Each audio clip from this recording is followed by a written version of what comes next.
care for anything else.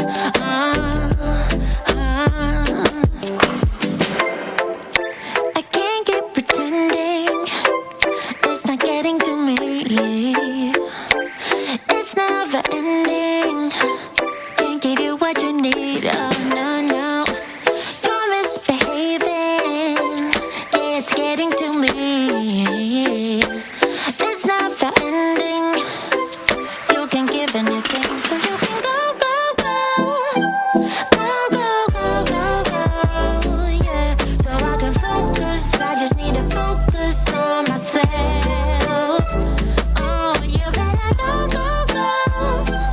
Go, go, go, go, go. Yeah. So I can focus. I just need to focus on myself. Yeah. So you can go, go, go. Go, go, go, go, go. So I can focus. I just need to focus on myself. Yeah, yeah, yeah. You better go, go, go. Go, go, go, go, go.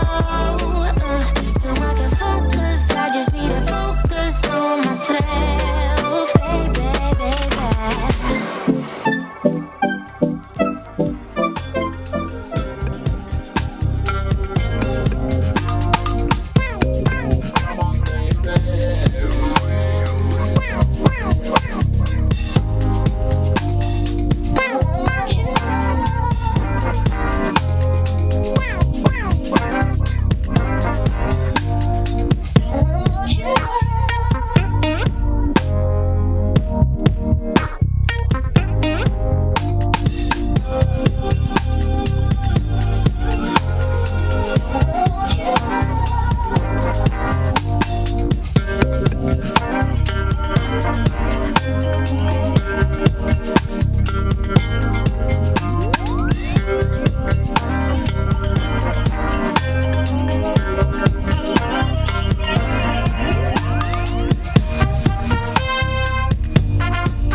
Hear it on the phone.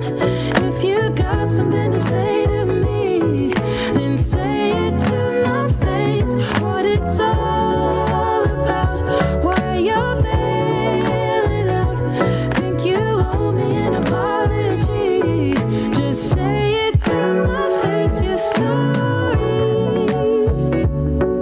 You're so sorry. You're so sorry. You're so sorry.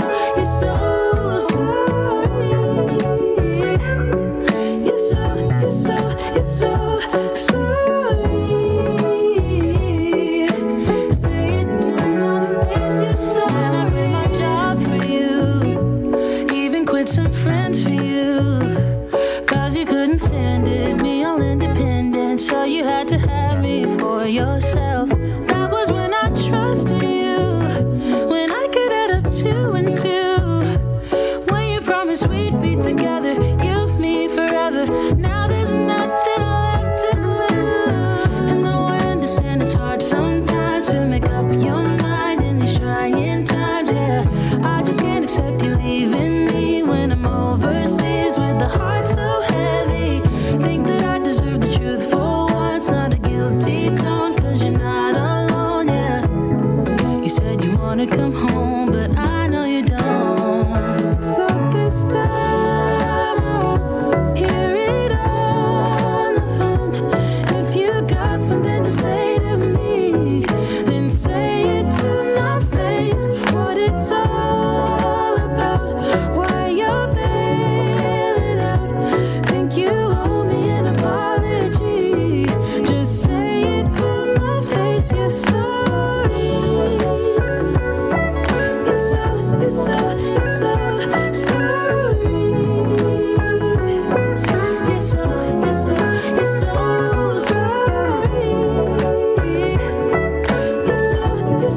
You're so sorry.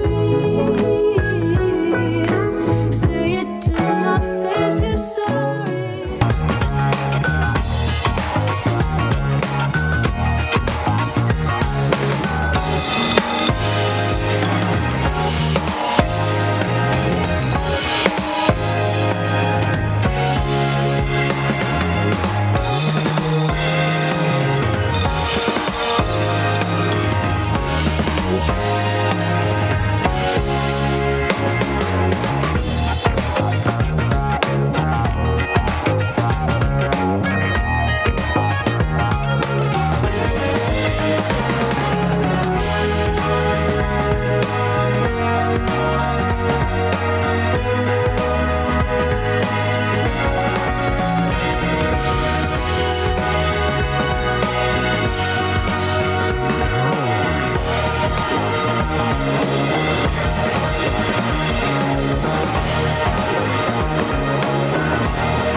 The Benjamin Dixon Show is only possible with listener support. Go to www.patreon.com/The BPD Show.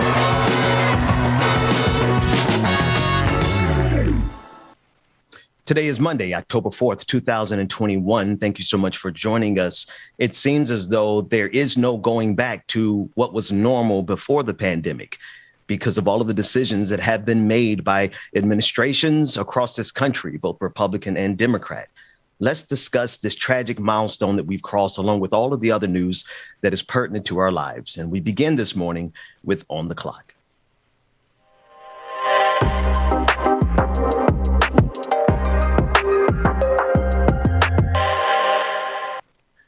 Good morning again.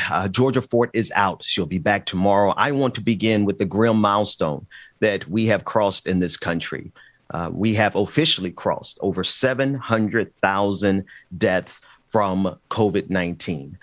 The most recent report shows us that in less than a month, we jumped from 600,000 to 700,000 deaths. Rather, in less than 3 months, we jumped from 600,000 to 700,000 deaths. And the scale of suffering is something that is not quite being captured by the media because, well, it is something that doesn't do well in the news cycle.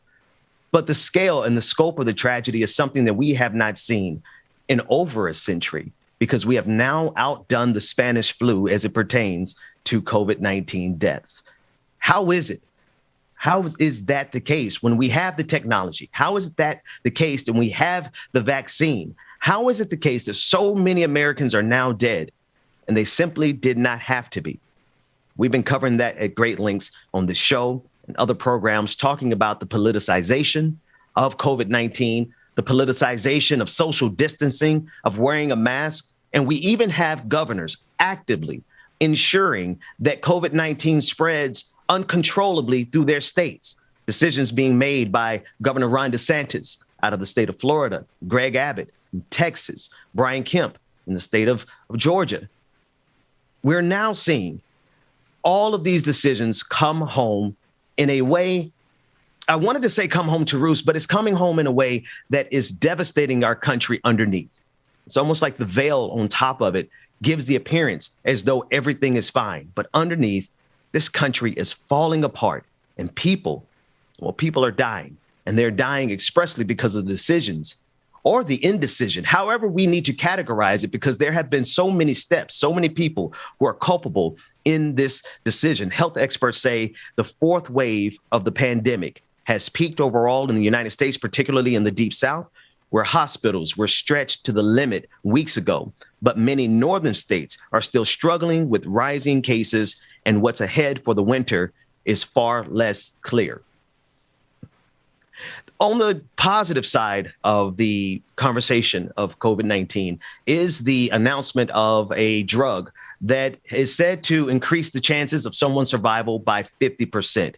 I want us to play a clip from Dr. Anthony Fauci. And in this clip, he's discussing the new medicine from Merck, along with all of the other issues that are surrounding COVID-19. Let's take a listen in.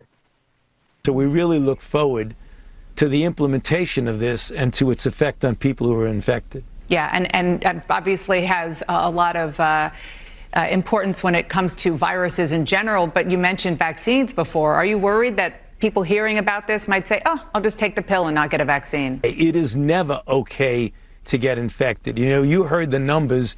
It decreased the risk of this pill of hospitalizations and death by 50%. You know the way to decrease the risk by 100%? Don't get infected in the first place. A new Kaiser Family Foundation poll asked Americans this week what they thought the major reasons for high coronavirus spread are. And the top reason that Republicans gave in this poll was immigrants and tourists bringing COVID-19 into the U.S. Are immigrants a major reason why COVID-19 is spreading in the U.S.? No, absolutely not, Dan. I mean, if you just look at the data and look at the people who've gotten infected, look at the people who are in the hospital, look at the people who've died. This is not driven by immigrants. This is the problem within our country, the same way it's a problem with other countries throughout the world. The problem is within our own country. Certainly immigrants can get infected, but they're not the driving force of this. Let's face reality. Can gather for Christmas, or it's just too soon to tell? Just too soon to tell. We've just got to concentrating on continuing to get those numbers down and not try to jump ahead by weeks or months. Now, there was a lot in that clip, and I want to discuss it coming up in a moment with our first guest, because the announcement from Merck is encouraging, considering how we have been on our back foot.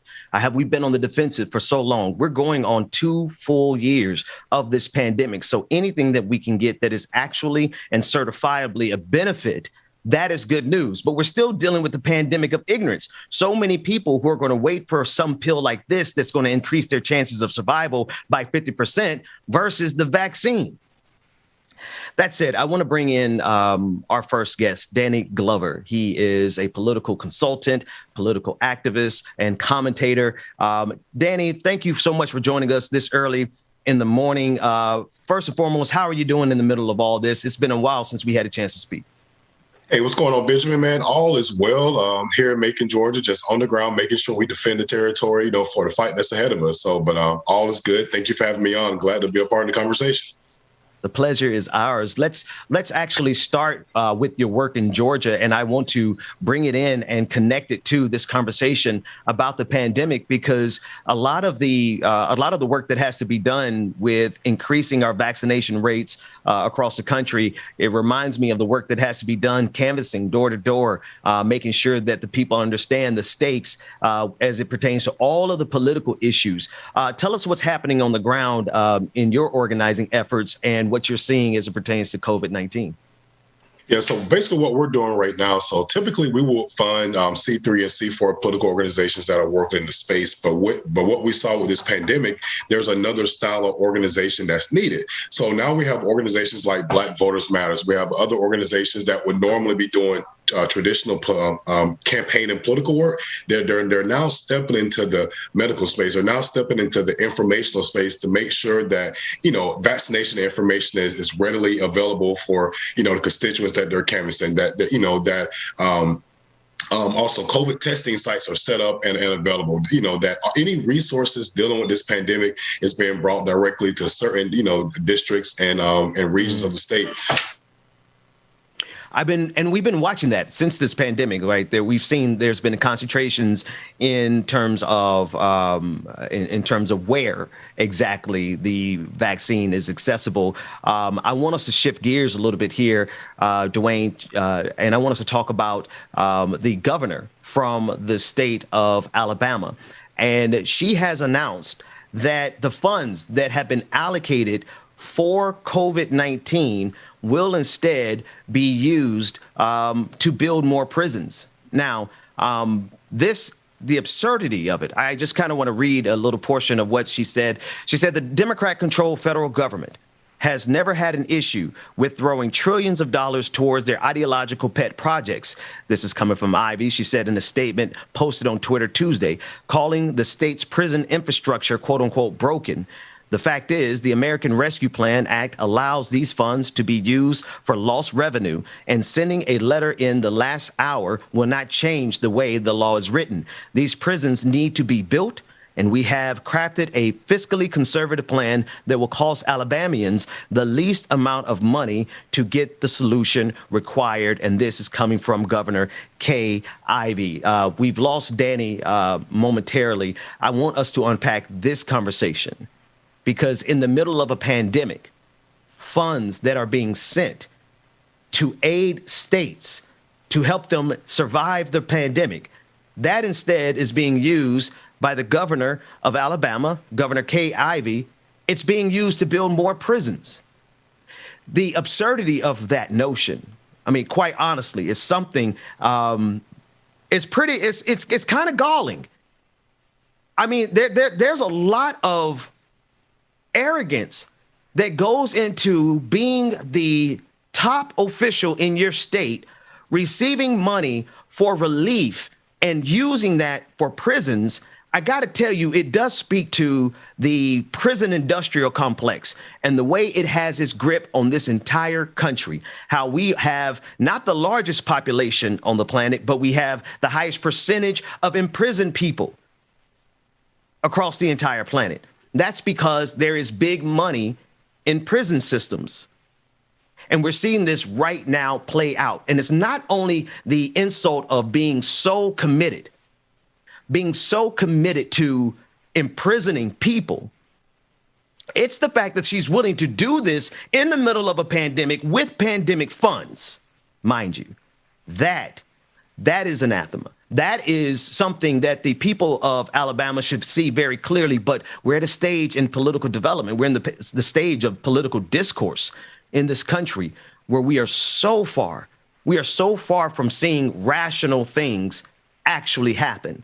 What we're seeing is something that is, to be quite honest with you, is just upside down, inside out. It's somewhere between being the most irrational actions that we've seen from leadership in our lifetime. But when you compound it with the number of people who have died from this pandemic, it's not just an absurdity of our lifetime. It is perhaps one of the greatest absurdities that we've seen in this country's history. And that is how each Republican governor and official is handling COVID-19. I want to shift gears a little bit, and we'll give Brother Danndy a chance to come back, because we want to talk about the infrastructure bill. Because this is another game that is being played, and it's a game that we go through every so many years, and it is a game of setting the expectations from Americans to not really expect anything from this government, not even funding the government as the president is dealing with the budget showdown, but also building and sustaining the infrastructure of this government. I want to begin with a clip from Susan Page, who is saying that progressives are, quote, willing to risk getting nothing as opposed to accepting half a loaf when it comes to the spending bill. And this is a quote saying the liberals, the progressives, did not blink this time. That has changed the political landscape here. And this is as it pertains to the Progressive Caucus holding the line on the infrastructure package. Let's take a listen in. Susan, Speaker Pelosi rarely blinks. And the progressives made her blink. And they made her blink. And, you know, and of course, when you go back to the Affordable Care Act, which was a comparable big victory, let's assuming she gets a victory here, but it was the last kind of big victory where she faced seemingly really difficult odds. The liberals, the progressives blinked on things like the public option. And they did not blink this time. I think there are two reasons. There are more of them. Mm-hmm. And they are willing to risk getting nothing as opposed to accepting half a loaf. And that has changed the political landscape here. That's the key. We have politicians who are now in Washington, D.C., and this is not to make heroes out of any of our politicians. I think we have to hold every single one of them to account every single time. But we do have politicians who are up there willing to hold the line on behalf of getting what is necessary for us to do what is necessary in this country. It does seem rather absurd that we have to go through this kabuki theater, this game of cat and mouse every so many years in order to simply not only fund the government, but also fund the infrastructure of this government. It's absurd that we have to go through this. But thankfully, we finally have some politicians who are up there willing to hold the line to make sure that this is not just a handout to corporate interest, that the people get what they need. And the people need an infrastructure. Here's a clip of Representative Alexandria Ocasio-Cortez responding to moderate Democrats claiming that only a small faction on the far left is responsible for blocking Joe Biden's agenda. Let's take a listen in. So one of the very conservative members of your caucus, you referenced conservative Democrats, New Jersey House Democrat Josh Gottheimer, he says you're part of a small far-left faction that, quote, blocked the president's agenda. And yet the president seems to be siding with you guys who didn't endorse him in the primaries over Gottheimer and co. who did, which is kind of amusing to me. What is your response to Congressman Gottheimer? Well, I do math. And 95, which is the number of House Democrats or House progressives, is larger than 9, which is the number of Democrats who signed on to a letter threatening to sink the entire reconciliation bill back in August, demanding this vote this week for an arbitrary reason. Even the president wasn't demanding a vote this week. And so, I would wish that some of our folks were coming to the table the way that we are, but, also tensions get high in legislating and negotiating. It's a natural part of the process, and I wish him well. Danndy, help us to understand not only the importance of this infrastructure package, one of the very conservative members of your help us to understand. Help us to understand this position that's being taken by the Progressive Caucus, the likes of Alexandria Ocasio-Cortez and the squad. Help us to understand this a little better. So at this point, I guess we'll start with the first piece. This infrastructure bill is not, it's important for communities across the city. Even dealing with my hometown here in Macon, Georgia, we have crumbling roads, we have crumbling bridges, we have schools that need to be repaired and rec centers that need to be fixed. So, this country needs to be repaired. This country needs to be rebuilt. And I think Cortez's approach, along with other Progressive Caucus members, is that, we're not, in the game of just giving away concessions at this point. The American people are on our side. We have the American people's support, in saying that, no, we're not, going to falter, to the Republicans or the conservatives or the conservative Democrats, that seem to be holding things apart. So I support their efforts in making sure that, they push the right things that they know that the true progressive Americans want. And, these are issues and comments I hear about every day. They may not make it to the mainstream, so often, but folks are talking about them. They're talking about them, in droves. And And you talk about the infrastructure. I think that's something that's tangible. Every single American understands infrastructure, right? We understand the potholes tearing up our cars. We understand the crumbling bridges around us. We understand the old dilapidated buildings. And why is it that this is the particular game that Republicans want to play? Because this is something that's tangible and the people can really see. Do Republicans really think that this is going to play out in their favor to continue to withhold money from the American people when most of us are driving on those dilapidated roads? I mean, at this point, the Republican Party is just looking for, planks to just, build and organize around. They don't have anything to organize around. That's why they have to create stuff like, we're going to audit the Arizona,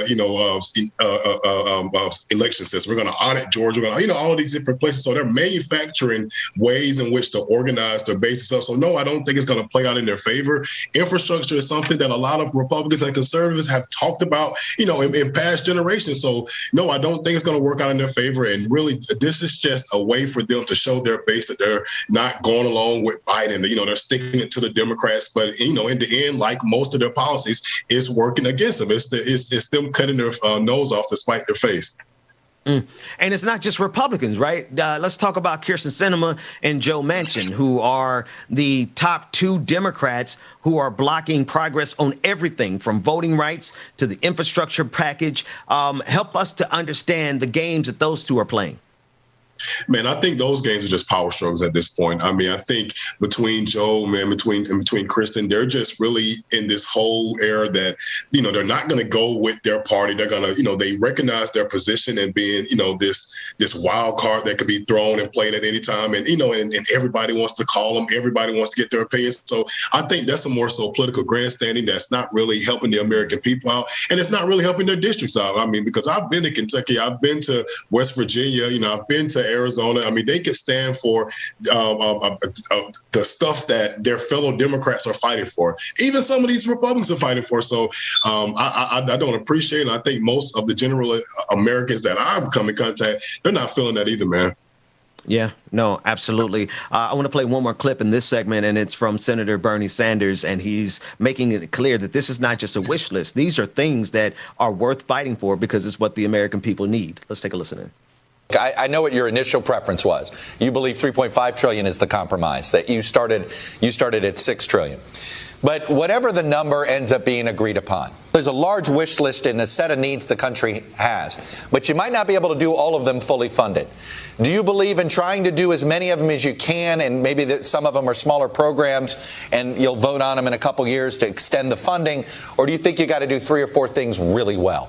Chuck, this is not a wish list.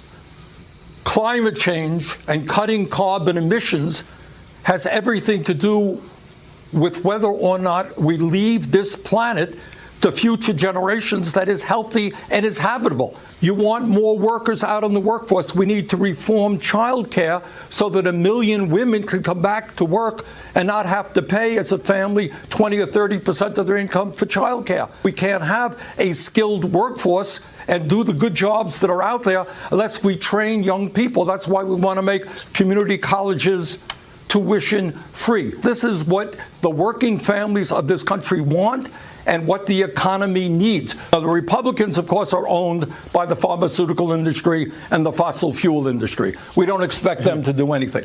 But the question now is whether the Democrats can come together, and I think that we can, to finally do what working families in this country desperately want us to do. Danndy, I just want to hear your thoughts on the senator's comments. Man, I'm definitely a Senator Sanders supporter as his former HBCU outreach director during his 2016 campaign. I think the senator is absolutely correct. We have to figure out, I think it goes back to something more than what the senator is saying, though. It goes back to our identity as a party. I mean, one of the huge things we're struggling right now, is, especially now that we have power, is that we don't have that one central message, that one central ideal that we're all moving towards. I mean, if you look on the other side of the aisle, once they get control of all the houses and all the different branches, they move like a centrifugal force towards one thing. When it comes to us, we're all spread apart. But back to what Senator Sanders is saying, is basically what are those 3 things that define us as Democrats? What are those things that we know that we all agree on? We all know that this climate, if we don't start dealing with climate change, that we're not going to have a planet to pass off to our, great grandkids. If we don't start dealing with the crumbling infrastructure, we're not going to have roads and bridges to drive on. So, I think he's totally on point as always. I just hope his message gets to folks like Kristen Sinema and Joe Manchin, and persuades them to act as a group and let's get some stuff done while we have power. That's right. I want to shift back to Governor Kay Ivey in Alabama, where she made the decision to use the funds, the COVID relief funds, to build more prisons. And Danndy, I ran my mouth on that. I want to hear what your thoughts are, because it seems to me like it's a slap in the face of every citizen of Alabama. Man, it's absolutely gross. I mean, especially when you look at, statistics such as Alabama being one of the only states that actually had a decline in population. In 2020, more people died in the state of Alabama than those who were born. And so to know, so to see that data set and to see how money is being spent, I think it's one of the most grossest things I've ever, seen. I mean, Alabama is a state that, I have a lot of affinity to. My family's from Alabama. We come from the Black Belt in Alabama. We're in the Black Belt in Georgia now. So I know those folks. I know what needs to be done. I know they have infrastructure problem. I know there aren't grocery stores. There aren't, amenities. There aren't, educational support institutions to support the college students. So, I mean, it's ridiculous, but it's not just Alabama. I mean, there are other cities that may not get as much attention as Alabama. But again, in my hometown here in Macon, we're getting ready to spend $2 million on getting a gunshot sensor that's supposed to pick up gunshots, across the city, but it's only going to be in the Black community. It's only for a small 7-mile radius, and there's no empirical evidence to prove it. So if we really need to get a handle on how these conservative-leaning mayors and elected officials are spending these dollars, because before we're going to look at it, or 10 years down the road when we look at it, a large portion of these funds that should have gone towards people, that should have gone towards rebuilding our communities, we're going to look at that they're going towards to continue to fund the prison industrial complex. That's right. And you see all over the internet now videos of the new technology that's being used by the different policing agencies across the country. We've seen the robot dogs be rolled out in New York City. We've seen I guess it's one of these videos I saw is a police, something that looks like it's a truck that turns into a tower and just rams through the entire crowd. So they have plenty of money. They have plenty of money, clearly, for the military industrial complex, to the tunes of trillions of dollars. But they also have plenty of money to spend on enforcing control over our communities. Help us to understand, then, what do we need to do? How do we take action to turn the tide on these things, man? Because it really feels like we're fighting an insurmountable or a battle. Like it's something that we can't win. And as we discuss these things, sometimes the audience gets down. What can you tell the audience in terms of how we fight back?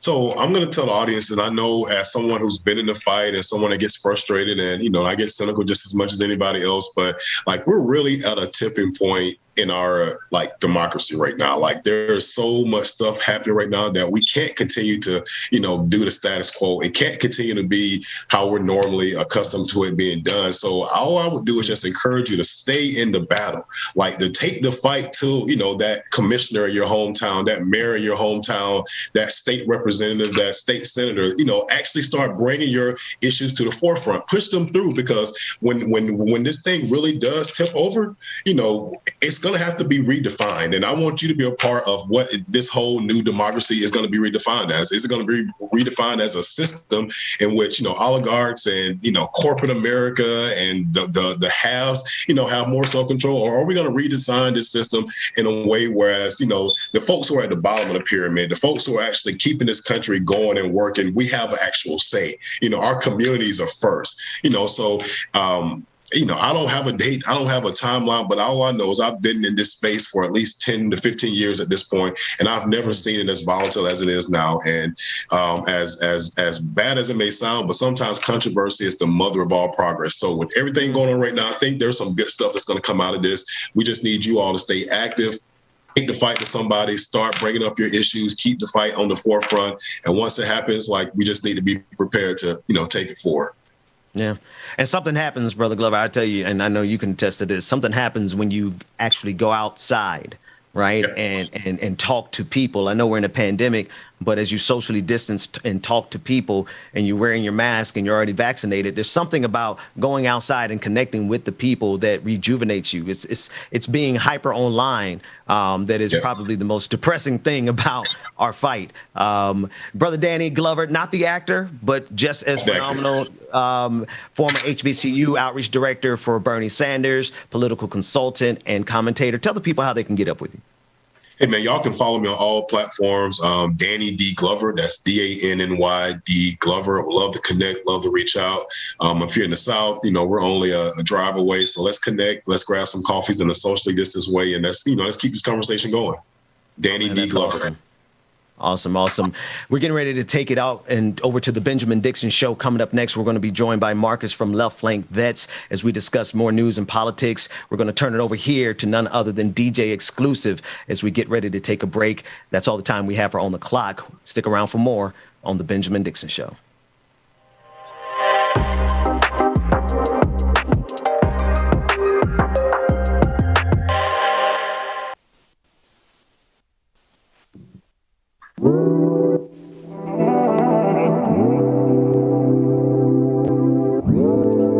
Good morning, people. Good morning, good morning, good morning. It's Have you ever fallen out of love? Everybody. Welcome. We hide and play dumb, change the station to push turns into shove. We get so clever good morning, everybody. And covering it up. Everyone knows our hearts in their holes. There's water in the boat. Bittersweet words dancing in my mouth, but I can't get them out. Truth is, I'm tired of lying to myself. I've been trying to figure out what went wrong, or was it wrong all along? Truth is, I'm tired of lying to myself. I've been trying. You ain't the one. Our time is up. I'm moving on. Good morning, everybody. Good morning, y'all. Shout out to everybody in the chat room this morning. Good morning, everybody. We talk in circles and never bring it up. Just me and you, a table for two, but we're not saying much. Baby, almost. Infinite content, afraid not. Laura Strada, good morning, y'all. Susan, Ear Hustler, good morning. Peter Low Frequency, good morning, y'all. Shoot the Dragon. Tiger, on it goes. Hollywood, Joey, Mama Bina, good morning, y'all. The Church Lady, good morning. Good morning, everybody. Truth is, I'm tired of lying. Roller Dragon, good morning. I've been trying to figure out what went wrong. Roller Dragon, good morning. Wrong all along. Miss Sophia, hey, Miss Sophia, good morning. To myself, I've been trying. Brother Chuck Diesel, good morning. Nat A, good morning. Time is up. Danielle Labiqua, good morning. Y'all got an awesome story for y'all from Danielle about where we got her name from. Let me see if we can get it on today. If not today, tomorrow, definitely. It's really a good story, though. Truth is, I'm tired. No way, good morning, Lily. Esther Brocha, good morning, y'all. Shout out, boy, good morning. What went wrong? Oh, I said wrong all along. Truth is, I'm tired of lying. I've been trying. This song is for the Democratic Party and all the Republicans. I'm moving on. Sitting everybody. I'm sick of y'all lying. Truth is, I'm tired of lying. This need to be y'all song. Move me, good morning. Oh, was it wrong all along? Truth is, I'm tired of lying to myself. I've been trying. You ain't the one. Our time is up. I'm moving on. Our time is up. I'm moving on. No way, I appreciate that. Thank you.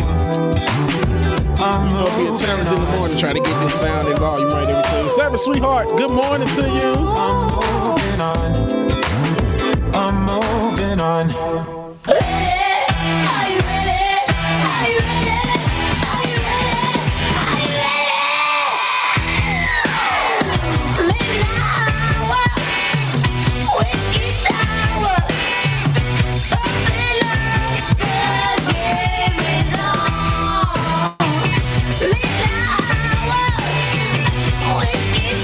sure that you stay tuned, y'all. Make sure that you stay tuned. We got more coming up next on the Benjamin Dixon Show, y'all.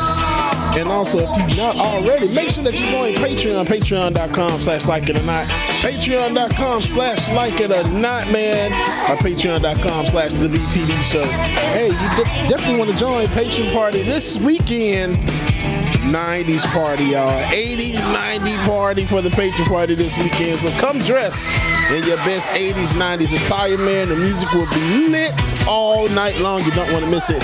Make sure you have your face in the place, all right? And then also, if you're a patron, you also get exclusive content like the remix to Like It or Not. Yeah, I said it. It's a remix. I did this weekend. Y'all will hear it. Only in the Patreon Party, though. Not at the Patreon Party. In the after party. So I'll play it in the after party today. And then the next time I'll play it live for the public will be Wednesday. So if you want to hear the new Like It or Not song, the remix version, you can become a patron. Patreon.com/likeitOrNot, patreon.com/TheBPD Show. You do not want to miss it. I did my thing on this remix, y'all. Y'all come check it out.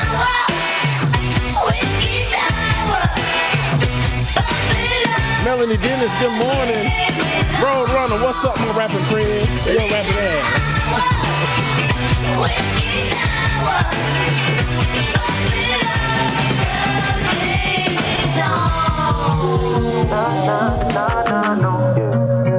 Oh, I can't let him take my soul. I can't let him take my soul. Nah, nah, nah, nah, no. Oh, I can't let him take my soul. Nah, nah, nah, nah, no. Pioneer, good morning. See, we was cool right right before he got it. But it hit the fan when I got him down at the bench. But I took a break, I had to leave and go get clean. XOXXO, Bob, good morning. Juanita, good morning to my last name ain't Ken. Cooking on the stove, that's the way he paid the rent. Working Carly on Wynn, good morning. That's the way she paid tuition. Better watch your soul, cause you know they trying to get it. Yeah, yeah. I learned my right from wrong on a song. I let my heart bleed on my sleeve through microphones. I'm trying to right my wrongs by writing out my wrongs. Ran through a check, cause it's hard to live off bread alone. So if you see me slipping, yeah, let me know. Cause it ain't the end of times yet. I know, but it's getting close. Yeah, I need my space to breathe. That's why I be going ghost.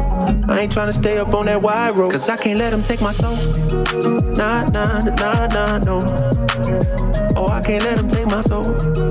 Nah, nah, nah, nah, no. I can't let him take my soul. Nah, nah, nah, nah, no.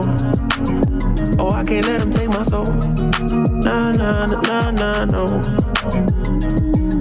They thinking I'm bluffing, but I promise I do it. That K got a drum, like murder and booming. I'm sending you verb, if I get my little Uzi. They thinking I'm crazy, I'm gon' see you to hate this. People I'm saying, get what I'm painting. A picture big, I call it little baby. If I'm on the board, then we playing chess. If you on my way, you gon' need a vest. Act big, you might get stretched. All your gun talk, I ain't impressed. My 45 seen real traffic. That's Dallas, Texas. My little partner called a body for a Maserati. He told me to get about the car, hit him with the shotty. That 12 gauge, gave him life in the 12th grade. I tried to write him, but we ain't on the same page. I caught him slipping, I just had to let him know. It ain't the end of times yet, I know, but it's getting close. These demons really out to get you, so you better guard your post. There's certain things I could probably let go, but I can't let them take my soul. Nah, nah, nah, nah, no. Oh, I can't let them take my soul. Nah, nah, nah, nah, no. I can't let them take my soul. Nah, nah, nah, nah, no. Again, talking that was Midnight Hour by Deep Sea. Midnight Hour by Deep Sea. I can't let him take my soul. All right, y'all. Welcome back to the screen. Dwayne is going to roll that intro. The Benjamin Dixon Show. Let's get it, Ben. Let's go.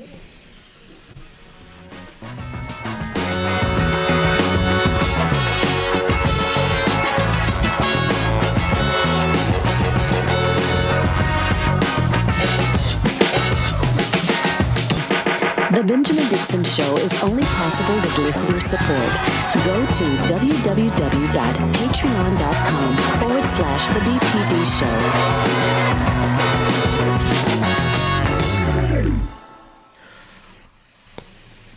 Welcome back, everybody. It is Monday.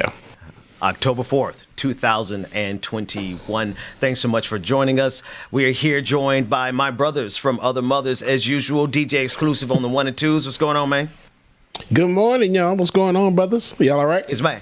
Is my camera better? Did I fix it? Is it? Oh yeah, now you're not looking like you got cheap internet, bro.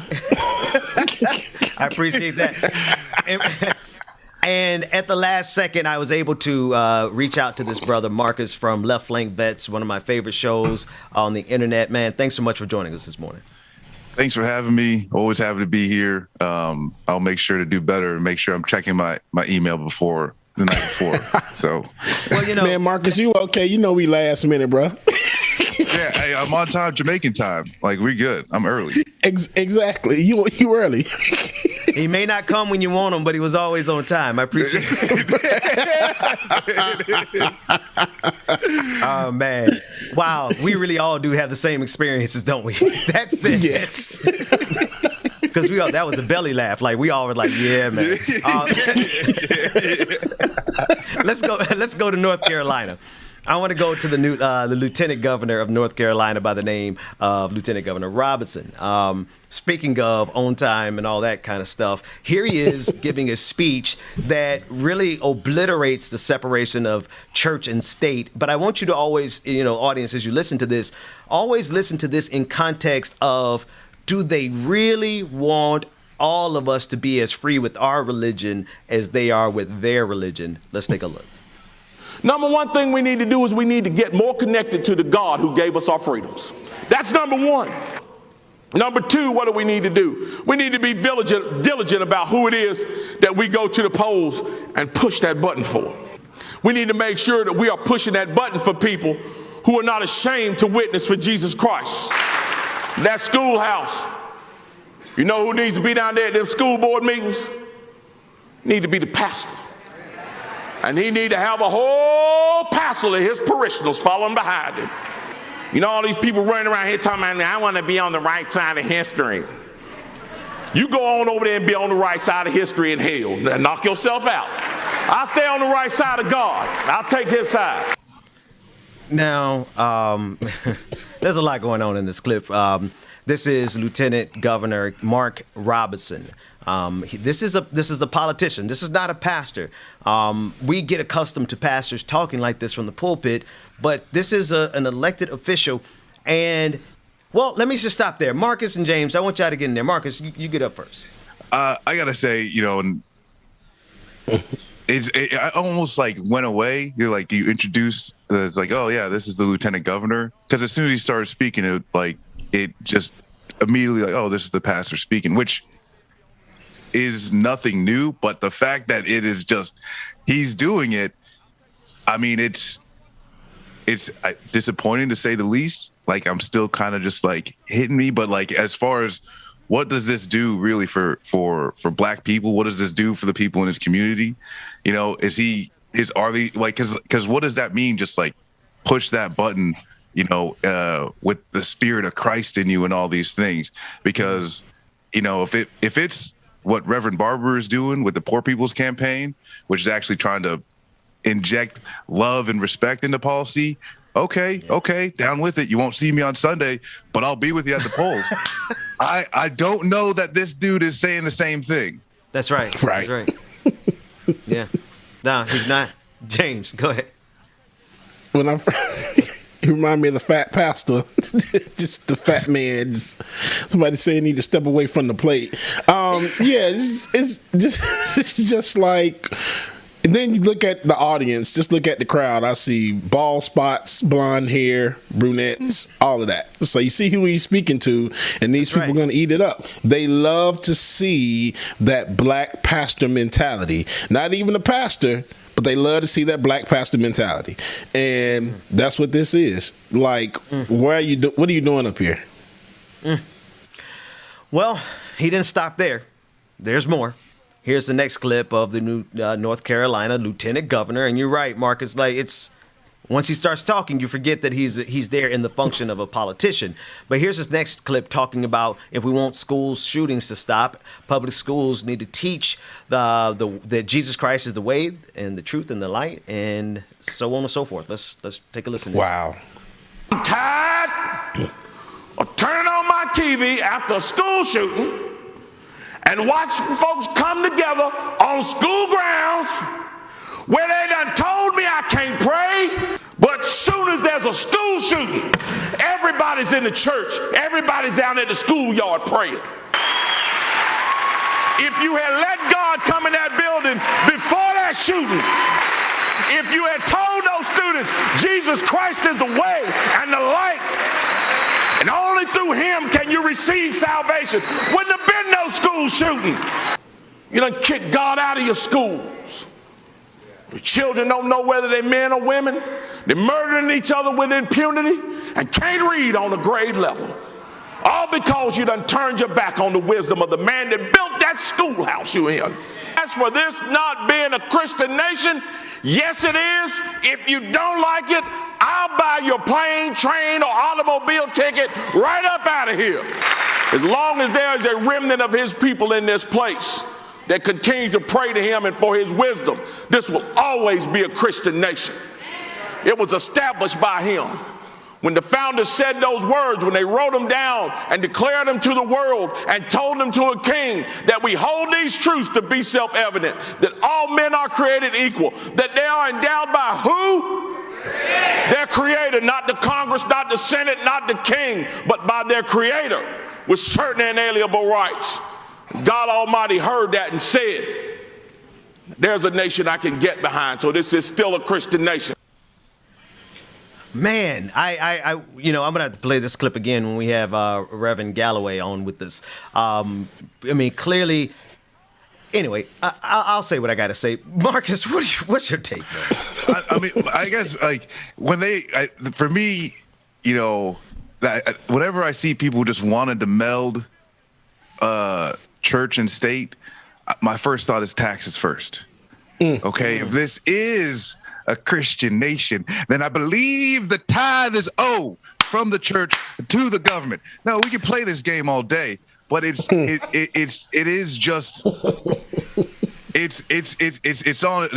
bunch of tomfoolery. I know we can't curse on it. It's a bunch of tomfoolery that is only used to galvanize some of the most conservative people amongst us, right? This idea that we're going to go back to some type of glory days that really never existed for most of the working class people.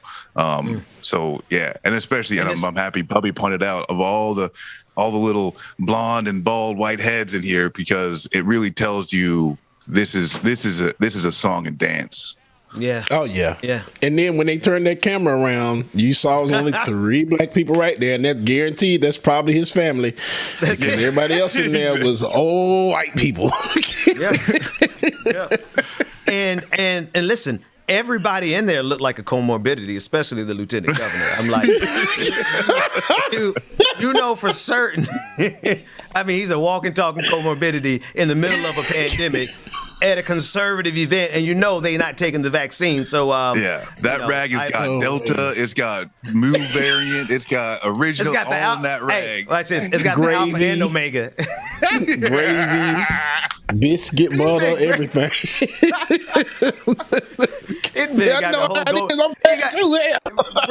He got the whole Golden Corral in that sweat rag. Buffet. It's a sweating buffet. Oh, man. Are we sure we're not in like it or not yet? Right. Here it is. But here's a clip. And here's the thing. I don't care how black this man is. Fact of the matter is this is where we part ways, because his interpretation of his religion is one that serves white supremacy. And this is what I want everybody to focus on. Listen to how they're talking so boldly in their pulpits. And I do say they, even though I am a Christian, I ain't serving that white supremacist Jesus that this brother is serving. That said, I wonder how this lieutenant governor would respond to a sermon like this one. Let's run this clip. And the United States of America government, when it came to treating her citizens of Indian descent fairly, she failed. She put them on reservations. When it came to treating her citizens of Japanese descent fairly, she failed. She put them in internment prison camps. When it came to treating the citizens of African descent fairly, America failed. She put them in chains. The government put them on slave quarters, put them on auction blocks, put them in cotton fields, put them in inferior schools, put them in substandard housing, put them in scientific experiments, put them in the lowest paying jobs, put them outside the equal protection of the law, kept them out of their racist bastions of higher education, and locked them into positions of hopelessness and helplessness. The government gives them the drugs, builds bigger prisons, passes a 3-strike law, and then wants us to sing God Bless America? No, no, no. Not God Bless America. God damn America. That's in the Bible for killing innocent people. God damn America for treating our citizens as less than human. God damn America as long as she tries to act like she is God and she is supreme. Something tells me he ain't gonna like that sermon. No. Marcus. Dave, play it again, David. No.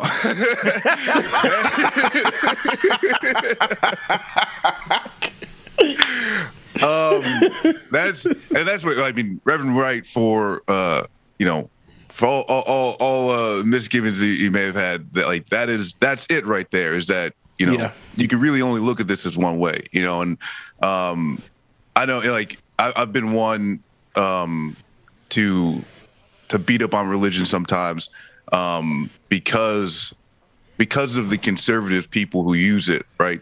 But then you end up getting exposed to people like yourself, Ben, people and like Cornel West who can understand the liberation theology and what that can actually give and provide for people, and so that's where for me it was like what Reverend Wright is saying is like, if you actually love people, you must denounce the United States government and all it's done. And that doesn't say, oh, hey, we got to pack up and leave, but no, we must do everything we can. And whatever the catalyst is, if that is, a passage of the Bible, Quran. That's right. Bhagavad Gita. It really doesn't matter. What we need is soldiers in the same cause. However you get to that cause, I'm happy you're here. Listen. Let me tell you the truth. Some of my biggest supporters over the years, I got my start in politics writing the book "God Is Not a Republican," and some of my biggest supporters of the years have been atheists, agnostics. Hell, I have Satanist friends who show and exemplify more Christ-like behaviors than one of these evangelicals that'll be running to on the television screen. So, man, I don't care how you come to the light. We just got to unite with all the good faith actors, because that Pastor James, that brother, man, that man was on some other stuff. Yeah, he definitely was. And yeah, if Robinson heard and this, I said pastor. I said pastor. I'm sorry, that's a policy. He did. That's why I call him Robinson. No, Lieutenant Governor Robinson. Yeah, he ain't no pastor. That's right. He's just fat like one. He's like the fat pastors that be in the black church that don't mean nothing and do nothing. They just want money and want to pass the offering plate. That's him. Don't have no kind of theological background or degree or nothing. They just get up there saying that money. Words, okay, and just know how all to around the exemplify. COVID. You see how I sound? It sound like I'm about to preach. I ain't saying a damn thing. I can't stand you. All right, let's go from one clown to the next. Let's go to Joe Rogan. Joe Rogan is suggesting that Joe Biden, the president of the United States, who took the booster shot live on television, saying that maybe that wasn't actually what he did, as he finds ways to maneuver him. I don't know what Joe Rogan is doing here. Let's watch the clip. When I watched it on TV, when I watched him getting this shot and his mask on, all I could think of was this is performance art. The next step of performance art would be not giving him the booster, but just giving him a shot. Right? I think if they were going to give him a booster shot, the last thing they would do is give it to him live on television. What if he dies? Right. What if he blacks out? What if he like gets it and faints? Like, because people have had very bad reactions, like in the moment for whatever reason. Right. No, they. Now, here's the thing. Now, there's not a single person on the screen who's a fan of Joe Biden. That said, Joe Rogan. This is what this kind of thing does, and what makes me so upset about it is because it's the seed that this man plants in the ears and in the minds and in the hearts of millions of people on a daily basis. And so now the conversation is, oh, that wasn't even what Joe Biden really did. That wasn't a booster shot. You guys are all sheep, et cetera, et cetera. We know where it goes from there. Marcus and then Brother Bubba.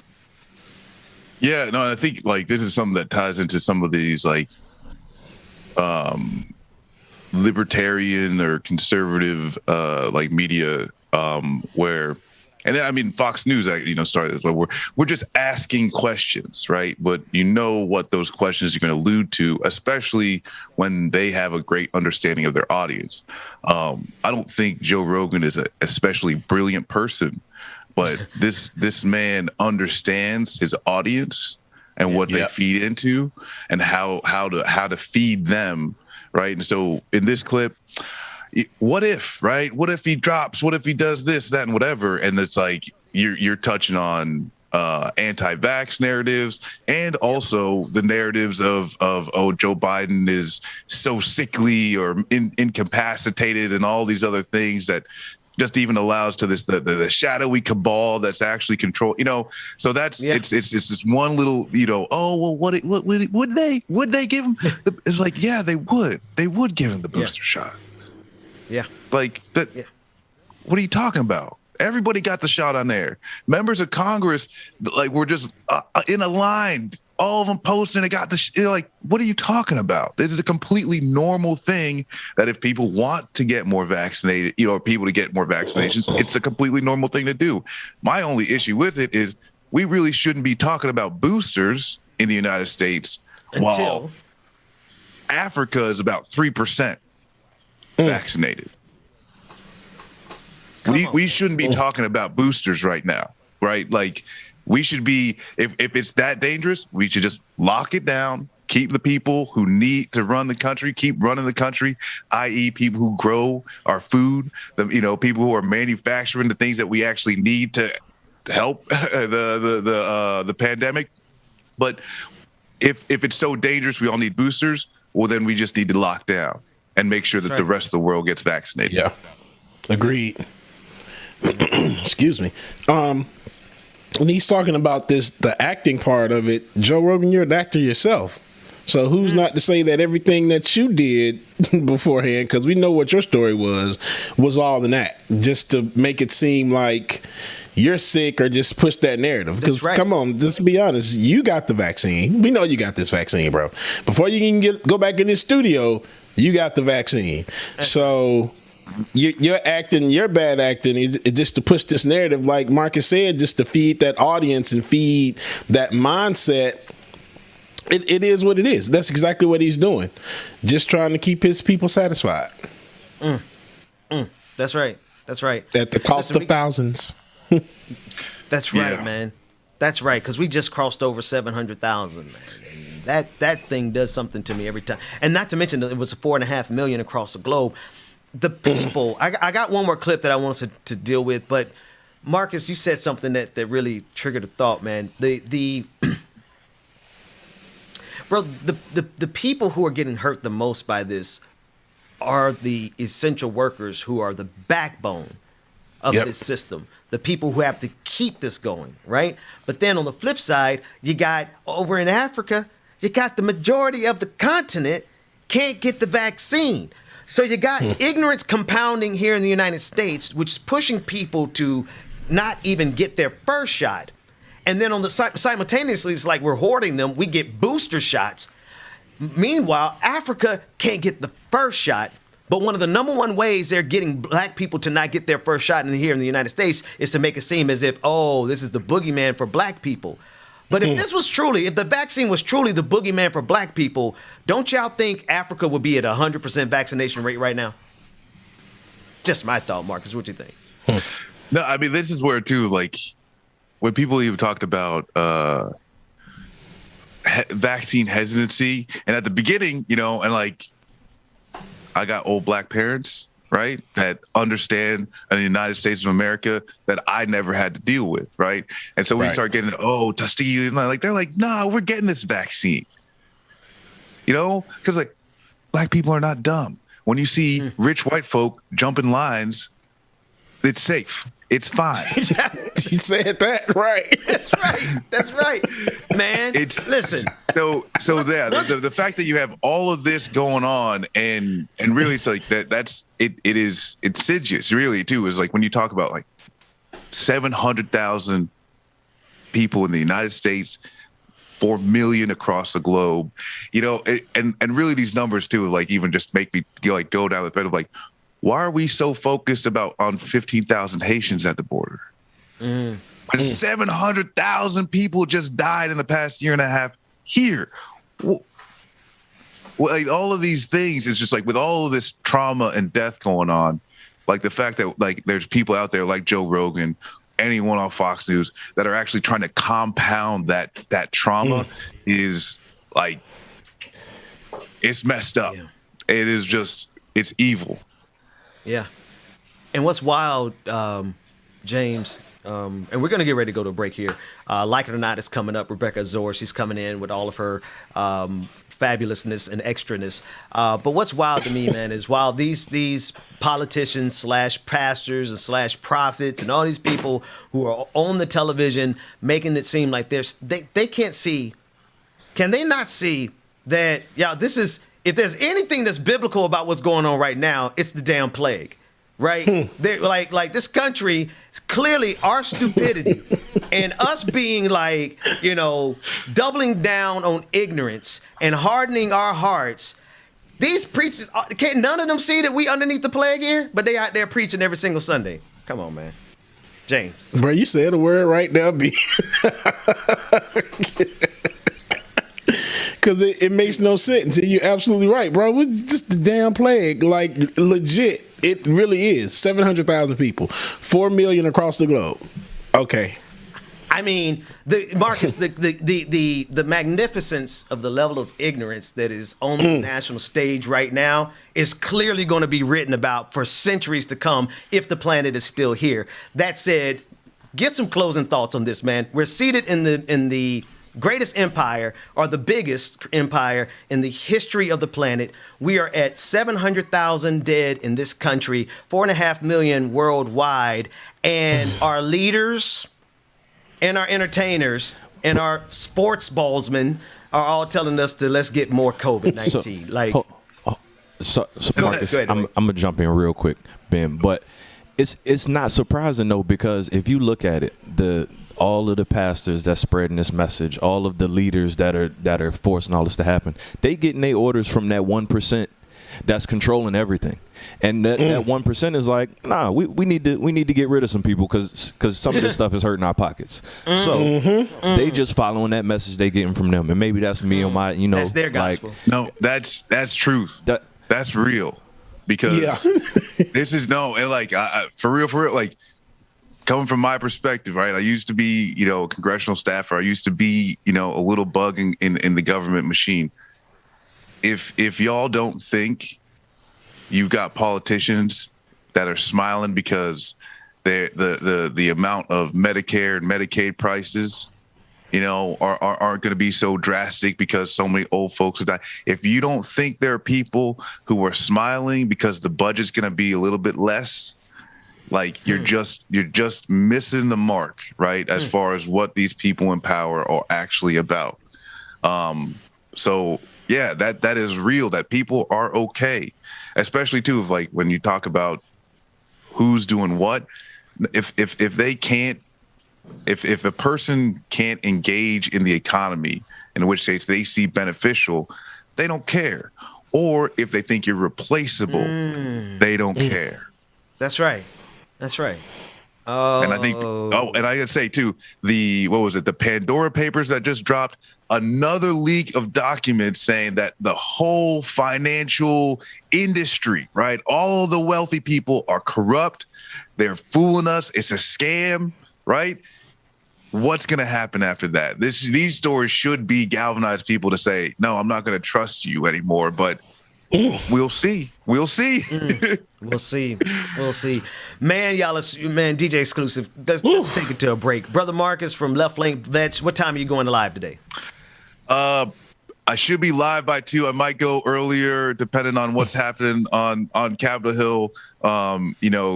Kirsten Sinema, having having that constituent talk coming to a bathroom near you, I think is going to cause some stirring. So, yes. But we'll be definitely on by 2 p.m. Eastern time, twitch.tv/Left Flank Vets, or you can find us on the Bird app, Twitter, Left Flank Vets, or at Left Flank Vets. It should be.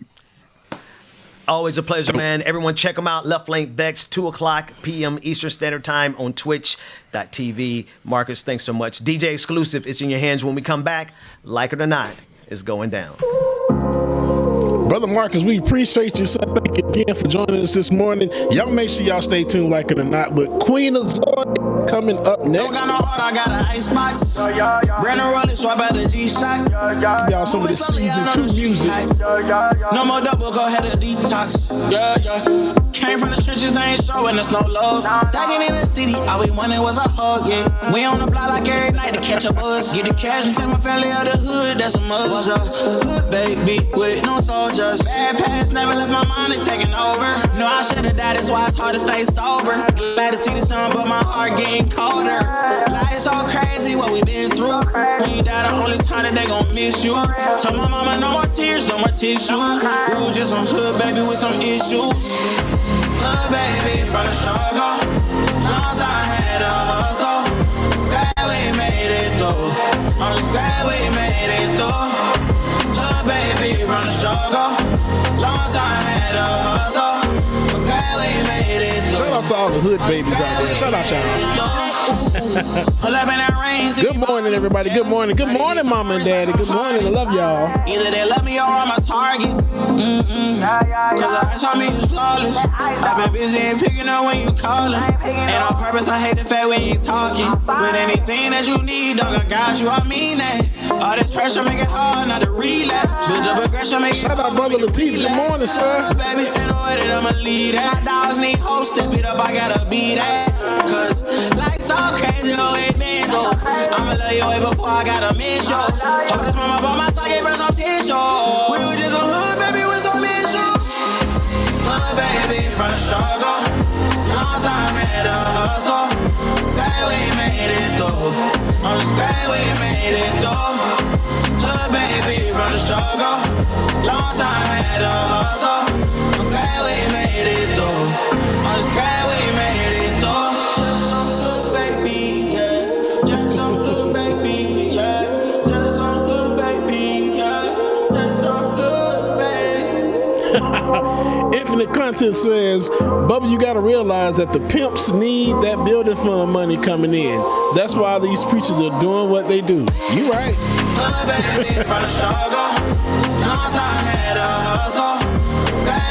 They stay trying to get that money.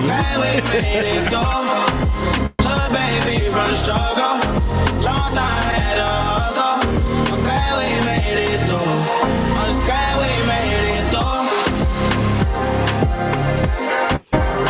Good morning again, everybody. Make sure that y'all stay tuned. If you have not, patreon.com/likeitnornot or Patreon. Remember, because today in the after party, y'all are going to get exclusive remix to Like It or Not. So you definitely want to join. If you haven't already, you need to go join now. Patreon.com/likeitnornot or Patreon.com/the BPE show. And then Wednesday, maybe, we'll play it on the public stream. All right, y'all? Make sure that y'all keep it locked in. Like It or Not, starting up next. Got new levels and new devils out the wazoo. Ain't no worries, life gets better when you find you. And if you mind you, peace will abide and hide you until it's time to start anew. So live it up, we grown and got no curfew. Who brought the bad vibes, tell that bitch move. Walking all in my inner, that's a bitch move. Pressed that I arrived, mad that I survived. All your sad attempts to send me to the sky. But I've been in the wind, been had wings, I was always this fly. Oh yes, and that's probably why you're mad. Don't let envy turn you into a trash bag. Soak it glad, find out why you sad. All that jealousy, you should subside. I think it's time to turn that mirror on you.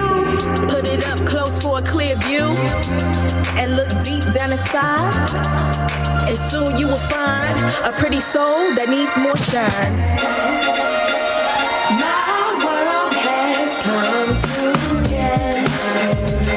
And maybe I just wanna let it shine. There is no good or better. I think tonight I'm gonna make it mine. 1, 2, mean right hook. Come and test me, my mob beat will have you shook. It's a marathon, but baby girl, never let up. No need for speed, but keep your foot up on the gas pedal. Ain't worried about having a golden award when God made me to be an ice cold meadow. Why are you always pressed about my life? Talking with your frenemies about me, saying, ooh girl, have you seen it like the shine lights? You tried, but you could never dim my light. Please know I'm a touchable girl. I'll slip through your fingers like a real fly kite. Why you wanna turn a good day into fight night? Constantly projecting all the negativity. Good morning, y'all. Make sure that y'all stay tuned. Right? Say a prayer tonight to keep it so tight. You in the big world of danger, cause you dwell in that drama. I'm looking for something, I'm trying to find that. Oh, I can't got the find big it. bags that you call Birkins. My world has come together, and maybe I just wanna let it shine. There is no good or better. I think tonight I'm gonna make it mine. My world has come together. Y'all make sure you stay tuned. Y'all like it. It's starting up next. Just wanna let it shine. There is no good or better. I think tonight.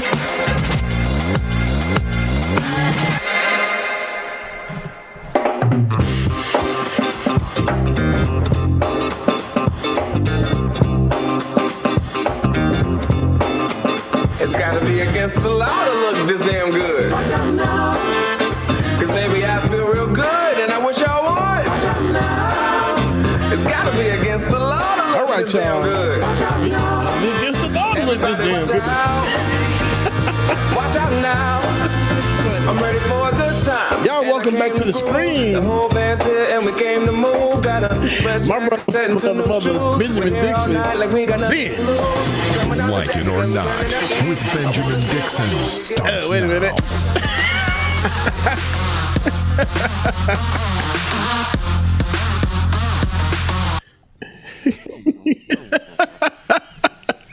Bring us back in. Well, go ahead, James. What's up, man? Why can't you hear look? Can't even get it out this morning. Why can't you hear a pterodactyl use the bathroom? Why can you not hear a pterodactyl use the bathroom? I know this one. Ben, I'm gonna give you a chance, but I know this one. I have no idea. What is it, James? Because the P is silent. You know, I was looking up pterodactyl about a week ago, and I could have used that joke because that show was trying to find it with just a T. And no P. Really, man? Dead ass, man. It's one of those mornings. It's Monday morning, October 4th, 2021.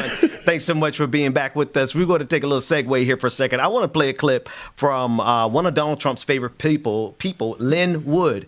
And man, listen, if you just want to understand how far gone this country is, listen to this guy who is like, Donald Trump's, like, he's up there. Listen to him as he brings in a 9/11 conspiracy into the general discourse across this country. Wow. 9/11, you want to talk about that? Yeah.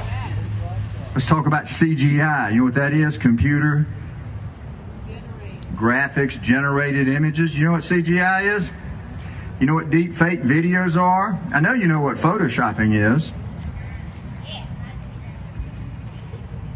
2001, the estimate was there was $3.5 trillion. That was the estimate.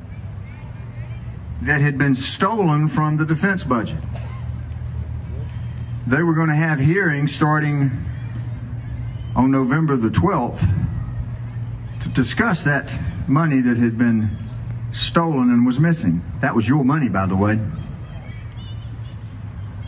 And then all of a sudden, on 9/11, what appeared to be a plane hit one building, what appeared to be a plane hit another building. Then later that night, another building fell down that wasn't hit by a deadgum thing. It was the building that went down, Building 7, that had all the paperwork in it with respect to the missing money. And the Pentagon got hit by a missile. There were no plane fragments found anywhere on any of the sites, New York, Pennsylvania, the Pentagon. And they just happened to hit where the papers were about the missing money. There are no coincidences. We got played. We got played by people that are so evil that for money, they killed 2,800 Americans on that day, including policemen and firefighters. If George Bush 43 is not already in hell, then he needs to go to jail before he goes to hell, because he is a criminal. Wait a minute. Oh my gosh. Hold on. Now, wait a minute. Now, that last part, though. Wow. There's a lot going on in that clip. 99% of what he just said was certifiable. But that last second, because here's the thing, like, it don't far be it for me to have anything that I would agree with Lynn Wood on, but people are trying to remake George W. Bush, man. People are trying to make him out to be an okay guy. Now, out of all of the total crap pie that Lynn Wood just presented to us, there was one little cherry in there, and that is the fact that George W. Bush needs to be in jail. But, bruh, it's like he just found out what CGI was and was like, you ever heard of CGI? That's totally what happened on 9/11. Jesus. Like, my gosh, man. Like, did he just say that? Like, but wait, why would you wait 20 years later to say that? Because you just found out what CGI is? It's like been 20 years. We've all heard the conspiracies. I mean, who has not heard the conspiracies? That the USA was involved, blah, blah, blah. It was a lot. It's a lot of conspiracies out there. But now you're saying that the planes were CGI. And that everything that everybody saw at the bottom, just looking up in the sky, that saw the plane hit, that wasn't real to them? They were just brainwashed. No, that was, you have to understand, it wasn't only CGI, but they also have hologram technology. Like, okay, cool. I was just making sure. Yeah, it was a stealth technology.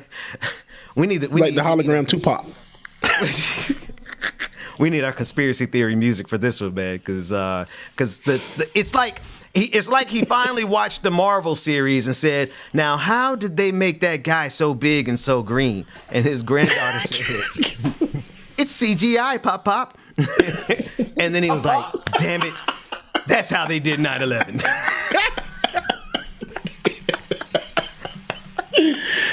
Bro, I can't stand you. That's CGI, all I wanted to say.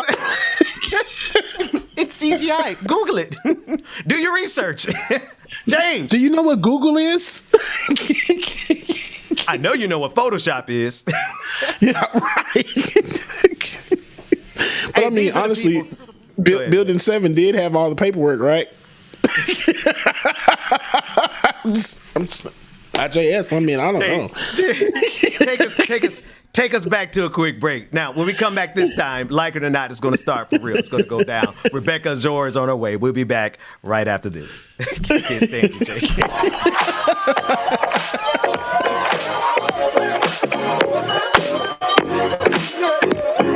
KFC Ben is active today. It's not me, see. I be thinking it's me. It's Ben. What you've been mixing, serve it up the way you please. I love the way you shake, you stir, you hear, you squeeze. So thick. Push up and butter me. Whoop that, push that, shake that, smack that, mix that, up that, marinate that. We don't need a recipe. Whip that cream, baby. Pour that sweet on me, baby. Shade up. We can cook up, we can stir up when we hook up. See, too musical, Lola. Okay. With that cream, with that heat this oven up like 5,000 degrees.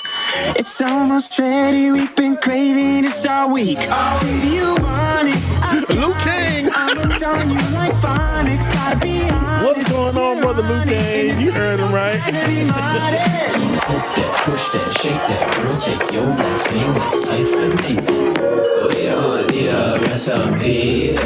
Whip that cream, baby, pour that. That's me whipping the cream, y'all. Baby, shade it.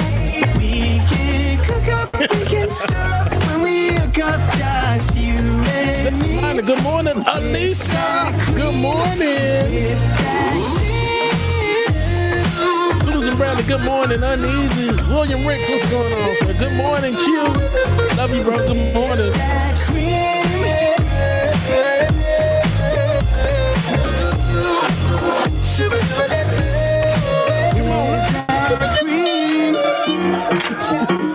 And that sweet on me. We can cook up, we can stir up when we hook up, just you and me. With that cream, pour that sweet like the key change too. Environmental content this morning. Infinite content, right? This is my new favorite song.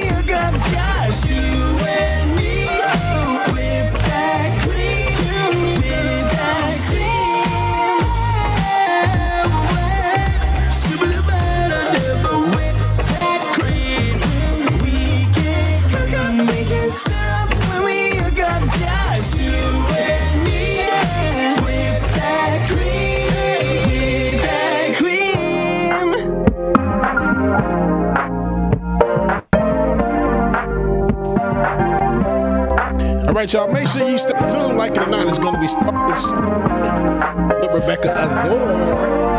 Dwayne, let me know when she tends like that theme song. You can't break my focus. All I got right now is attention. Give me the divine intervention. Hey, you done got me started. Every day is just the beginning. Take it to the bank, now I'm winning. Oh, call me crazy, tell me lies. It won't stop me, watch me rise. No more anchors holding me down. All I need is more. One more hour, one more minute, one more chance for me to win it. Yeah, every time I dream, I catch it. I know how to make it happen. One more. Climbing every mountain. Keep both eyes on the top, on the top. And nothing's gonna tell me to stop. Oh, push me through the fire. All I'm gonna The church lady, I appreciate you. burning underneath of my feet. Ooh, so call me crazy, tell me lies. It won't stop me, watch me rise. No more anchors holding me down. 'Cause all I need is more.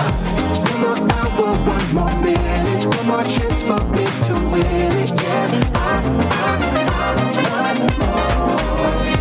every time I dream, I catch it. I know how to make it happen. One more. All right, y'all. We're going to jump back into it. But before I do, let me play y'all a little snippet of something real quick.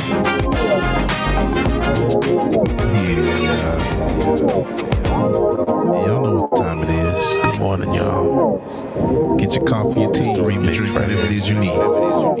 It's time for this remix. 9 a.m. to 10:30. Yeah. That's all y'all get. If you want to hear the rest of it, you have to come to the after party. Patreon.com/like it or not, or BPD/ the Benjamin Dixon Show.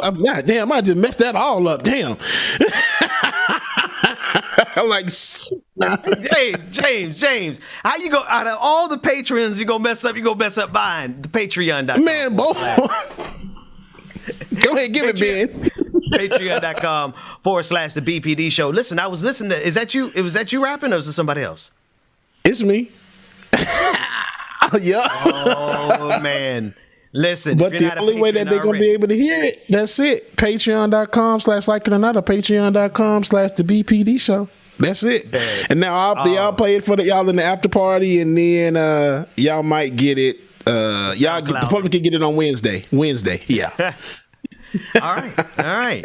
Patreon.com/like it or not. I want to jump into a clip real quick. You guys remember the what's his name? Dave Dubenmeyer. He's one of these evangelical pastors who wanted to raise $100 million.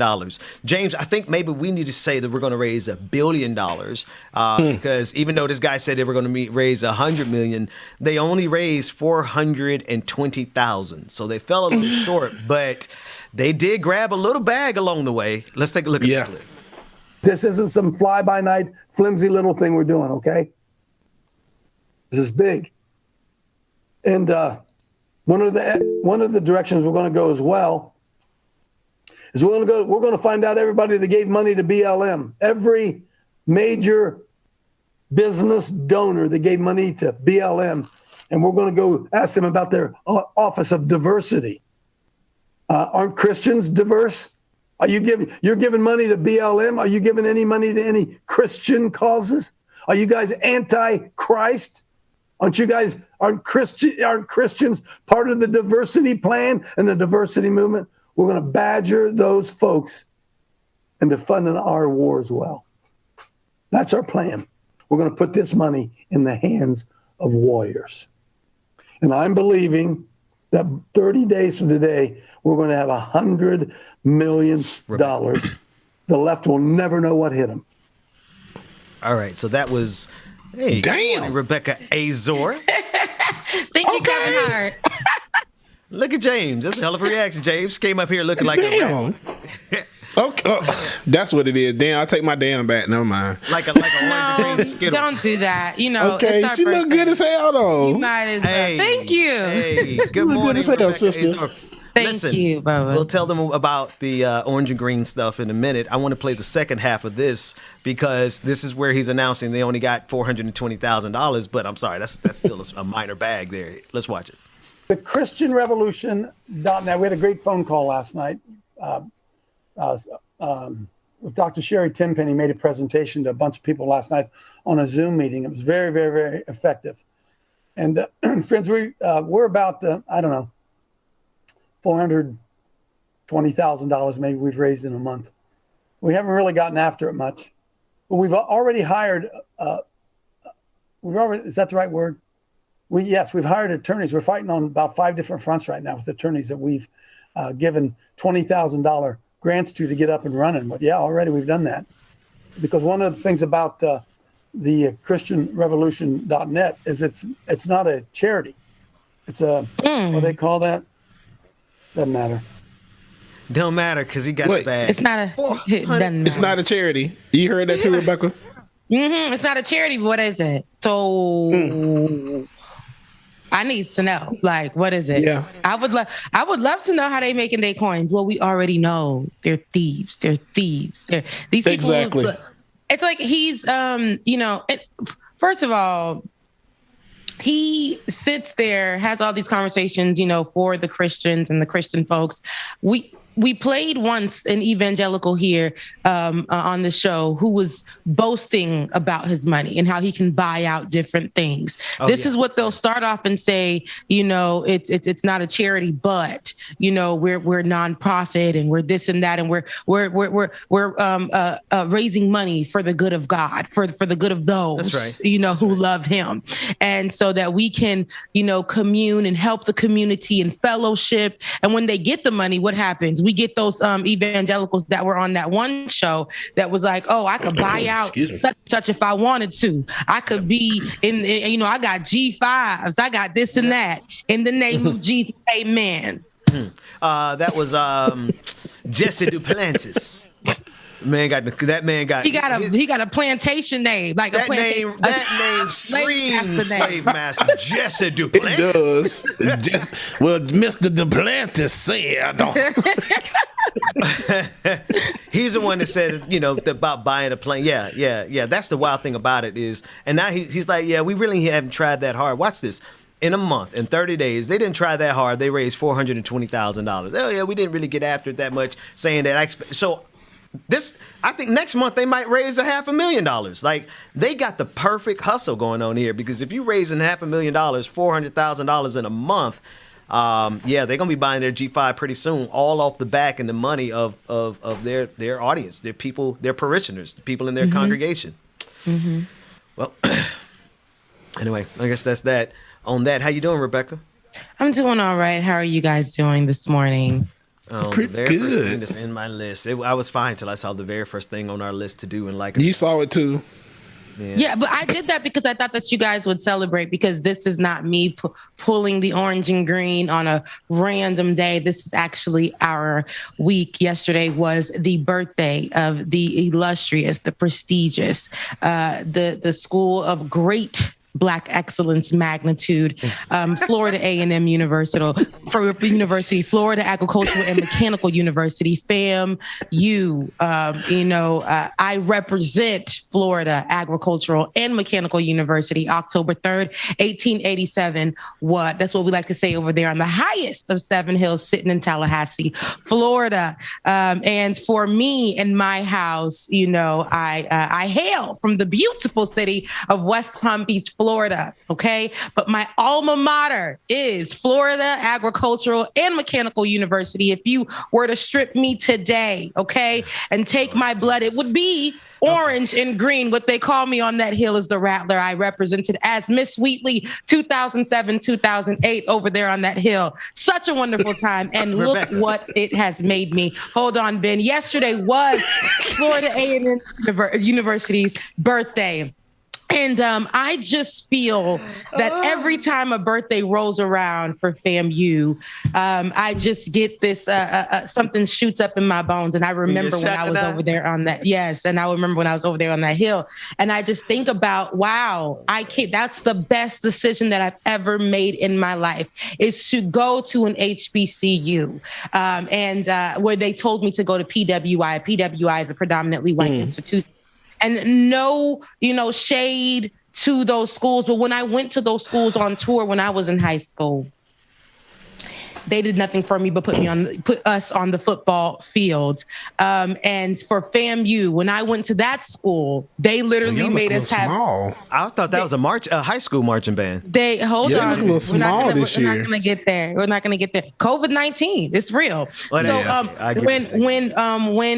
went to FAMU, they gave us mock courses, and they made us feel like we were in school. And I learned so much from them. Over the weekend, we did win a game. Listen, I didn't even know we won that game. I'm gonna be honest with you. Who they play, Rebecca? We won that game. It was Nick Eden who had tagged me. And I was like, because we don't really go out. Do you even know who they played this weekend? And aspire to win games. That's not what we do. Okay, at all.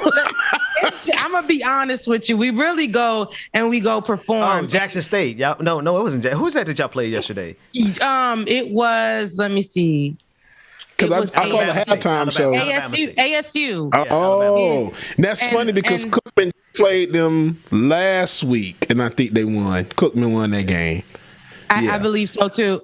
I don't know what's going on with ASU, but they're not doing what they need to do. No shade, no tea, Nick Eden. But what we did do on that field is we gave a good rendition of Chloe Haley's song, and let's see how Lord how have we mercy. did it. Yeah, Lord have mercy. This is FAMU, the Marching 100. Let's look at them.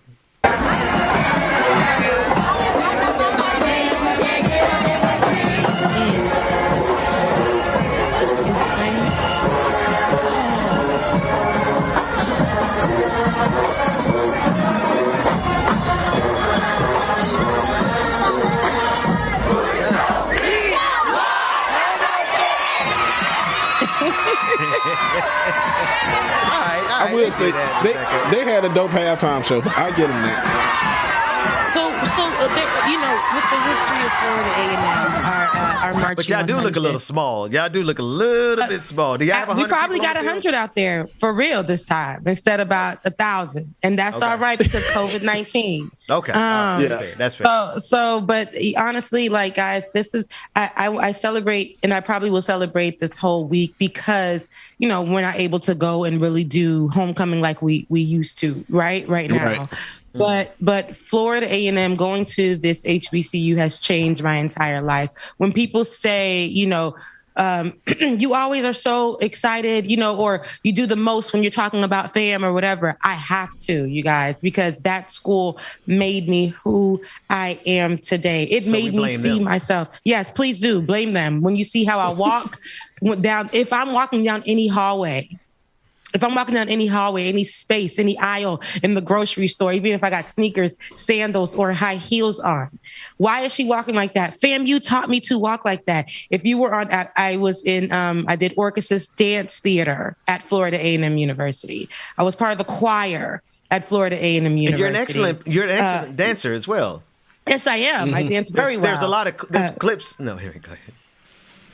Yeah. So, but FAMU has taught me really just a lot of great things. I will never, ever, ever I've tolerated as much as I can, James. I did the best I can, man. Now, I would say I got my nails. I was going to ask her to show her nails because the nails, I'm like, they gave me a wildcat. Listen. Oh, wow. It's Florida A&M's University. It's a fill-in. Nobody is going to disrespect any HBCUs on today because we know I'm celebrating the number one HBCU in the nation. So there's no need for disrespecting any other schools. I did get my nails done over this weekend and I wanted to do fall colors, but I thought about you guys. I was like, this is BC. Now BCU's colors. So I said the guys would love this. The guys would love this. That's nice. We appreciate so much. But Ben, I noticed that. We came on Hell Wildcats. Can you guys do me one favor? If you guys do me one favor, can you both say something good about Florida A&M University before we go to the next segment? No. No. 20th Century Fox. That's all I can say. Oh, yes. Oh, listen. Oh, wait. Okay, wait. Nobody's supposed to be here. 1998. Beat me. 1998. Yeah. 1998. Wait. I'm gonna give you 1999. The one with RL, the Deborah Cox and RL. We Can't Be Friends. Oh, Jesus. Wait a minute. So let's go further. 2000. When I say something good, it has to be beyond the band. Oh, well, that's all we know, y'all. It hurt y'all so bad. No, you gotta know that's all we know. Y'all were all rival schools, so all we know is, and especially we in the band. Y'all learned to hate it so bad. Listen, I mean, y'all homecoming was fire, but that's it. I mean, listen. 1997. 4 Seasons of Loneliness. Directed by Dr. William P. Foster. Ben, are you still on the band? Like our school, it's okay. Well, Rebecca, that's all we know y'all for. I tell you what. Contagious. Cafeteria food. Isley Brothers, Contagious. I remember Contagious. My God, today. Okay. So shout out to FAMU. Listen, shout out to I have the no, Rebecca, I got a good one. I got the best one. Dang, you just took it away. You just stole my thunder. She did. FAMU. I was waiting for you to say that. I'm like, this man really ain't got nothing to say. His whole wife came from Florida A&M University. And I have forgiven her for that. And we've gotten a strong marriage ever since I've been able to forgive her for that. And you know what? And I don't have anything good to say because somebody catfished me from FAMU before catfishing was catfishing. Gonna send me a picture, think he a 10, and that mother sucker was a 2. A strong 2. Wow, this is supposed to be a celebration, and you guys just have hate. I don't know why. God dang it. Okay. Listen. All jokes aside. If I had not gotten two full scholarships to go to Bethune-Cookman University, my third choice would have certainly been, my second choice was definitely going to be Florida A&M University. So shout out to you guys. 1867, was it? 1887. What year was it? It's 1887. 1887. October 3rd, 1887, the highest of 7 hills in Tallahassee. Salute, Florida A&M University. And they're marching 25. And that's anyway. Our Marching 25 still sounds better than your Marching 1. So, moving on. Records show that's not true, but okay. I know you guys are covering COVID-19. Which are the precautions that FAMU is taking with their Marching 100? And did you guys, how far did you get? I didn't get a chance to catch it. Well, we've been covering it pretty extensively today, covering, crossing 700,000 people who have died. Yes. In the pandemic, and then the governor of Alabama using the money from COVID-19 relief to build new prisons. Fun. You got the new bill, the new drug coming out from Merck that is supposed to help people, save their lives by 50%. So that's good news. But other than that, Rebecca, these people are still out here doing their best to get as many people killed as they can. It's never going to stop. Like we are just part of a time where it's just stupid people. Like, I think of I bet you the people in the past when all those other diseases were out, like, what was it? Like polio and stuff like that. Polio. Yep. When those things were out, they thought that their people in that generation were dumb, but they got through that.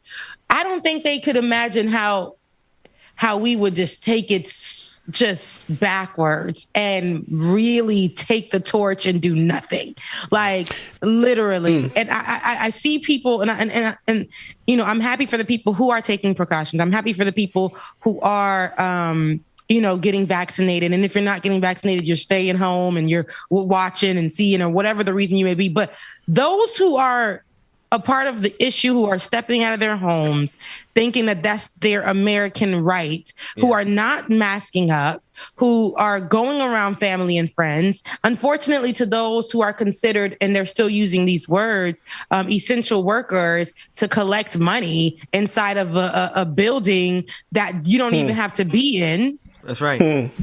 But calling folks to collect money, and I feel bad for those people because they can't even, they can't pull it's. And I'm talking about, when I'm shaming those, I'm shaming the corporations themselves, because they know that they're just like those Americans who walk out of their house every day and don't give a damn and put people's lives in danger. I say the same thing around those corporations who are forcing those people to go into work and don't give a damn. Like, this thing is real. Let's continue to keep it home until people in the world want a change. If not, then let people stay home. Let's move at that pace. Because people are dying. People got kids. There's so much of this happening in the world. And then now we're hearing that we have crossed the threshold. We've surpassed 700,000 people dying. And it's nothing. Go ahead, James. Right. And I was about to say, it was a difference now. It's definitely a huge difference, because when they were faced with the polio vaccine, my mom told me it was much different. I think they actually had more sense back then. They were giving kids the polio vaccine in school, and I remember I used to get vaccines at school. So it's a huge difference now. Now it's just made to seem like that y'all have never seen a vaccine before. And that's so crazy to me, because we took polio, measles, mumps, rubella, all of that. And now it seems like here it is, COVID vaccine coming. Oh no, it has a chip in it. It's the mark of the beast. It's a whole lot of stuff, and I just don't understand it. That's why I can't wait for Mom to get some more information from Mom about it, because when she told me that, I'm like, what? They pulled up at the school and just gave y'all the shot? Yeah. Yeah. Can you imagine what would happen if they did that today? If somebody went to schools to give kids shots of this? I mean, they would come with their guns. Right? They would come with their Second Amendment right and start an entire war. They always find a way. They always find that part in the American law, or, just to pull out their rights card, right? Like they say, we pull out our race card. They pull out their rights card every opportunity they can get.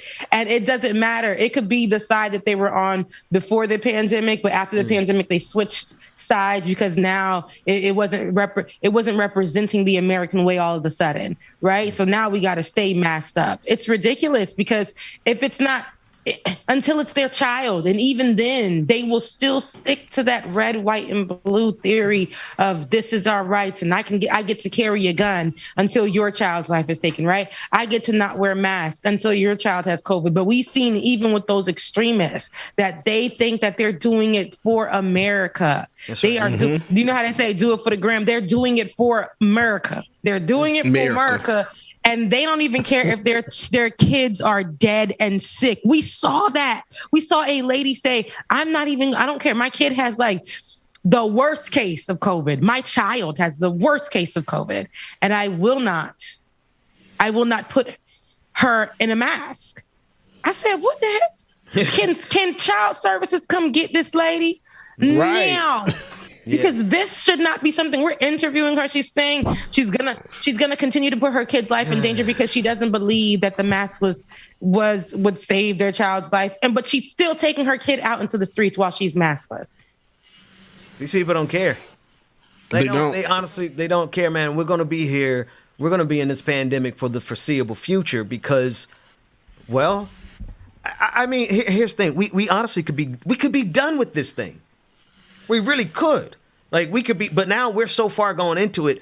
I don't think that there's any going back. There's no more normalcy. There's no more going back to what it was beforehand. There's just those people who are trying to pretend to themselves as though nothing has changed. So they still go to the same places. The bars are still opening, so they feel like everything is normal, right? Their job is still calling them into work, so of course people feel like it's normal. All the while, the bosses and the owners, they're sitting somewhere safe, vaccinated, collecting their money. And not coming into the office. They're fighting online about the sizes of yachts and what's a yacht and what's not. Like what's a little boat and what's a yacht, and how much $450,000 isn't really anything. People are making such a big deal about it. That's what they're doing. They're going over to trips while their whole state is in shambles. We've seen that all year, especially in the South. Okay, especially. They're fighting over the rights of women's bodies, but they do not want to save your life. They are like, get in here and work as we just, do whatever we want to do. And this is my thing. People be like, these people have worked hard to be in their positions. No, they haven't. They worked hard just until, right? They went to go campaign. They did all that. They promised that they would do all of this. They sat in the seat and then they did nothing. These people have not worked hard. They had a plan. They went through with that plan because of their friends of a friends of a friends inside these little fraternities that they have in politics, and they do nothing for you. And we see when stuff does hit the fan, like a whole pandemic and 700,000 people dead, our leaders are on boats. Partnering Senator with Facebook and them. Joe Manchin on his yacht, right? Yeah. Rebecca, you subtweeted everybody. So you subtweeted Joe Manchin and his yacht and whether or not it's a yacht or not. You got people online arguing about that while he's blocking us from getting the relief that we need, getting the infrastructure package we need. Then who else did she subtweeted? She subtweeted the conversation online if $400,000 a year is actually rich. And you had a lot of people saying, no, it depends on where you live. I subtweeted my corporation, but I ain't want to say that name. And then the last one was her corporation. Stop putting people in these buildings, period. Like, just stop putting people in these buildings while these numbers are rising. In the same sense, can you continue the assistance that you were giving before the pandemic to those people who you call clients? We can't just say the pandemic is over and we are no longer providing you the assistance. The corporation just isn't doing right in this whole pandemic as well. Our leaders aren't doing right. And for those who are working in corporations, our leaders there aren't doing right either. And they expect us to continue on and be okay with this. I will not until, we start, really making money. I can get out of here. I can't say that anymore. I will not stand for it. I will not. Right. We will not have it, though. We will not have it, though. We will not have it, though.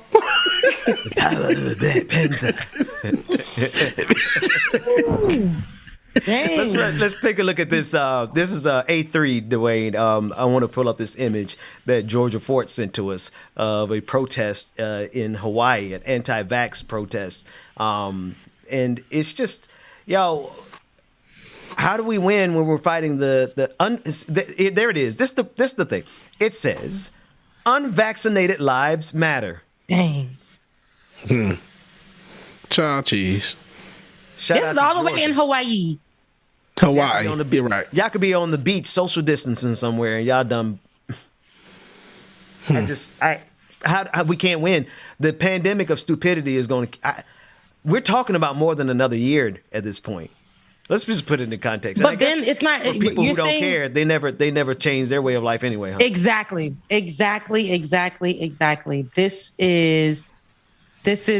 They don't even care. It doesn't make any difference. My life has changed forever, right? And there are things that I'm gonna do, and there are things that I'm not gonna do anymore. I love people, but now I'm a bit antisocial because I'm like, what the hell you got?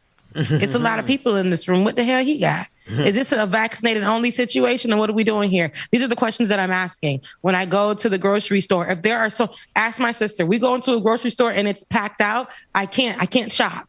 I can't food shop. I can't do anything. I have to go home and I have to be a little hungry until I can go back to the store. And I have to make sure that I'm able to go through the line and ain't nobody there. Like, you know what I'm saying? Yeah. Like. I have to make those plans. I cannot, and I will not. Our whole supply chain is breaking down before our eyes. I mean, it literally is. The empire is crumbling, and our leaders are in Washington, D.C., like, talking about Kirsten Sinema being a triathlete, like a triathlete. Like, I don't care. Why are we writing profiles of sociopaths who are blocking us from getting stuff done? Media. Right? Why are we? It's like the whole country. Y'all have seen the meme. What's the little dog that's sitting in the whole thing is on fire, and it's like everything is fine. That's what our politicians are doing. That's what our leaders are doing. But yeah, of course. Well, actually, and that's how we're. That's how the vaccinated or the whole. That's how those who are actually doing what they need to do are feeling too. We're having to be in our homes and be like everything is fine for us. But if we step outside of our home, that's where it's at. That's where the fire at. And we don't know if we can get sick. We don't know if we could get shot up. We don't know if we could just be outside and somebody be like, "Hey, ER." We don't know what's happening, but staying in the house seems to be more safe nowadays, but that's not what we want to do. And we want to go back outside. And if y'all want to go back outside, go do what needs to be done. Follow the procedures. Stop complaining. Stop holding up signs outside. What I'm gonna do? Sending y'all kids to schools where they don't have to wear masks. Actually, before I say that, James, you were about to say something, man. Get in there, because I run my mouth, man. Oh no, I was about to echo the same thing Rebecca said. It's just like now it's like going different places. It's just anxiety is high. Anxiety is super high. And like a lot of these places have lifted mask mandates, so you don't have to have a mask on. But I'm glad to see that primarily the majority of everybody that's in the store has a mask on, but you still have those few that don't. And it's just like trying to touch everything in the store is just like, I'm so like, I don't know, almost germophobia when it comes to going in the store. I'm like, okay, I don't want to touch this because what if somebody else touched it and put it down and they want it? They didn't put their nose in it. They didn't cough on it. It's just too many variables. And I ain't got time for that. I'd stay my ass at home. Man, listen. Let me what were we doing before this? We were eating we were nasty. I was eating grapes out of the store. At the bar. Right. Grapes out of the store. At a bar, at a what's those buffets? At them all you can eat buffets. Going back. Oh God. And just thinking about the buffet alone now, just like Jesus. You used to eat at the buffet. The kids, they'd be like, what do you want to see, Sarah? Do you want to see? They're like, achoo, I want the biscuit. That helps you build up your immunity, man. I'm not about to let y'all talk bad about the buffet. Now, granted, it does buffets, Golden Corrals. Y'all better start first like y'all ain't go to Golden Corral Sunday after church for that. I did not. That just wasn't my. No, I didn't do Golden Corral. Quincy's Orions. Piccadilly's. I thought Piccadilly's and Golden Corral, and there was another one. But any of those had to be after I left college. I mean, after I got out of my parents' house. I'm getting my battery, y'all. Sundays. Because Sundays were always about eating full meals for them Haitians at home. We were not allowed to go eat at no restaurant. That's disrespectful to your parents. But when I did go to Golden Corral, I said, how? How are people doing? I'm looking around. Piccadilly's the same thing. How are people doing this? How are people eating like this? These kids are snotty nosed. The people are snotty nosed. People's nails that are I just was like, I can't do it. But people were really happy, and it seemed to be a family thing. Well, that people were doing. For poor people, you gotta understand. For poor people, like a place like Golden Corral is like a smorgasbord. It's like, oh my God, I actually could eat whatever I want. I can do this. I can eat that. For how much? For like, was it like $10? Like no, back in the day, it used to be $6.99. I remember the prices. Right. So growing up, that's where you used to go, and you could be, for once in your life, you could just get whatever you wanted. But I don't disagree with you at all, Rebecca, because last place I'm going to go, even before the pandemic right now, because, man, these buffets were nasty before COVID. It's like the school classrooms were nasty before COVID, and now they're sending our kids back into these classrooms. Here's the other side of it. I'm thinking about bringing on, and I want to cover a couple more topics here. I want to bring on a couple of people from the healthcare industry, some nurses that are actually on the front line, and I'm also going to bring on a chaplain who works at these hospitals and has had to have these conversations with families, right? And a lot of them who didn't believe beforehand, and then they had to say their last goodbyes through this particular chaplain. So we're going to cover it in depth as we keep going. I want to shift gears a little bit. Rebecca, there was the Bruce's Beach, and it was returned and given back to a black family after almost 100 years. Let's take a look at that clip real quick.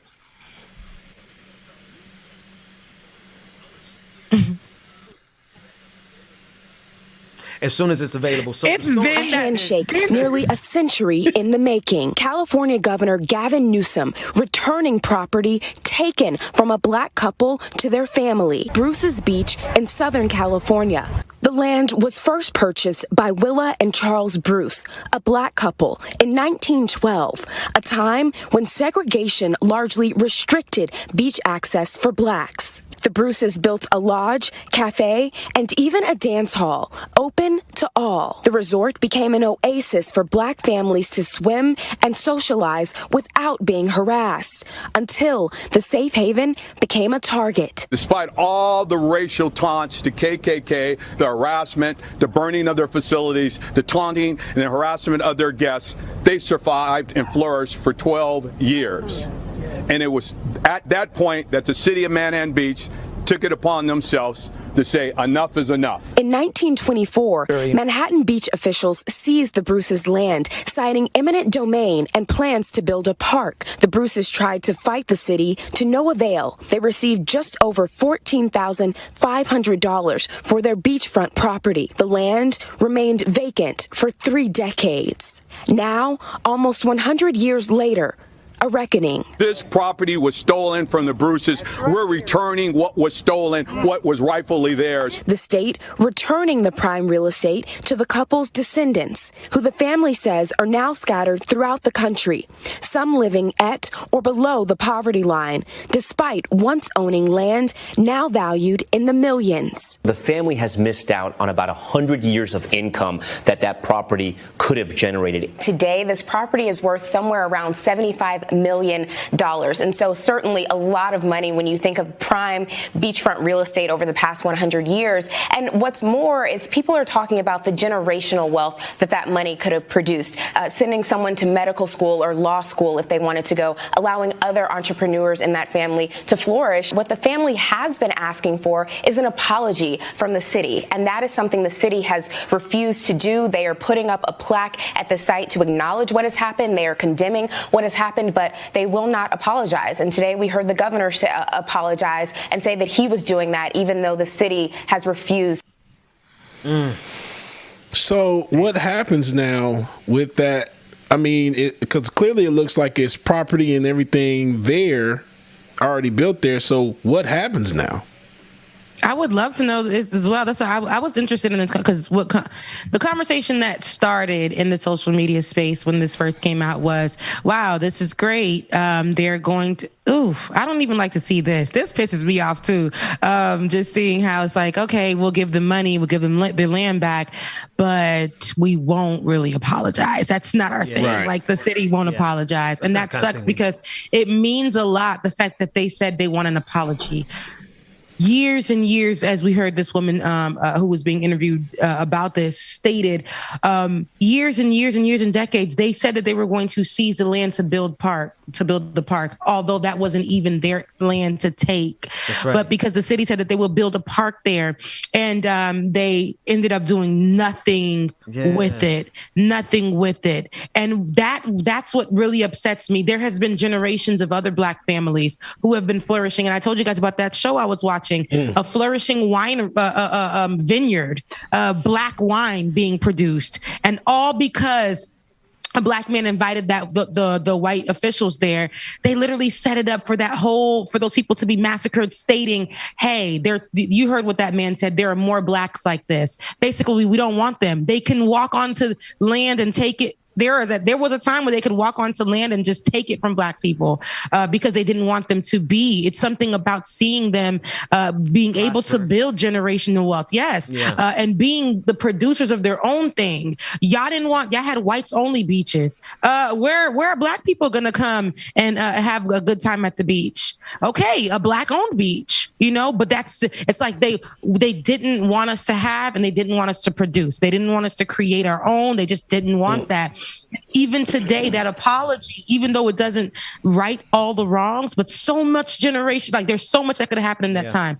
But all this family is asking for in this particular moment is, I'm sorry, because they know how much that means, especially coming from those who will have to feel the conviction of what their family did. See, that's the thing that bugs me out, is everything that both of y'all pointed out. Like, that's 100 years of generational wealth that has been robbed from this family.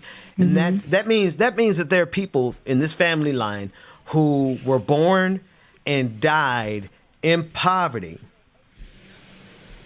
because the city decided to steal their wealth from them.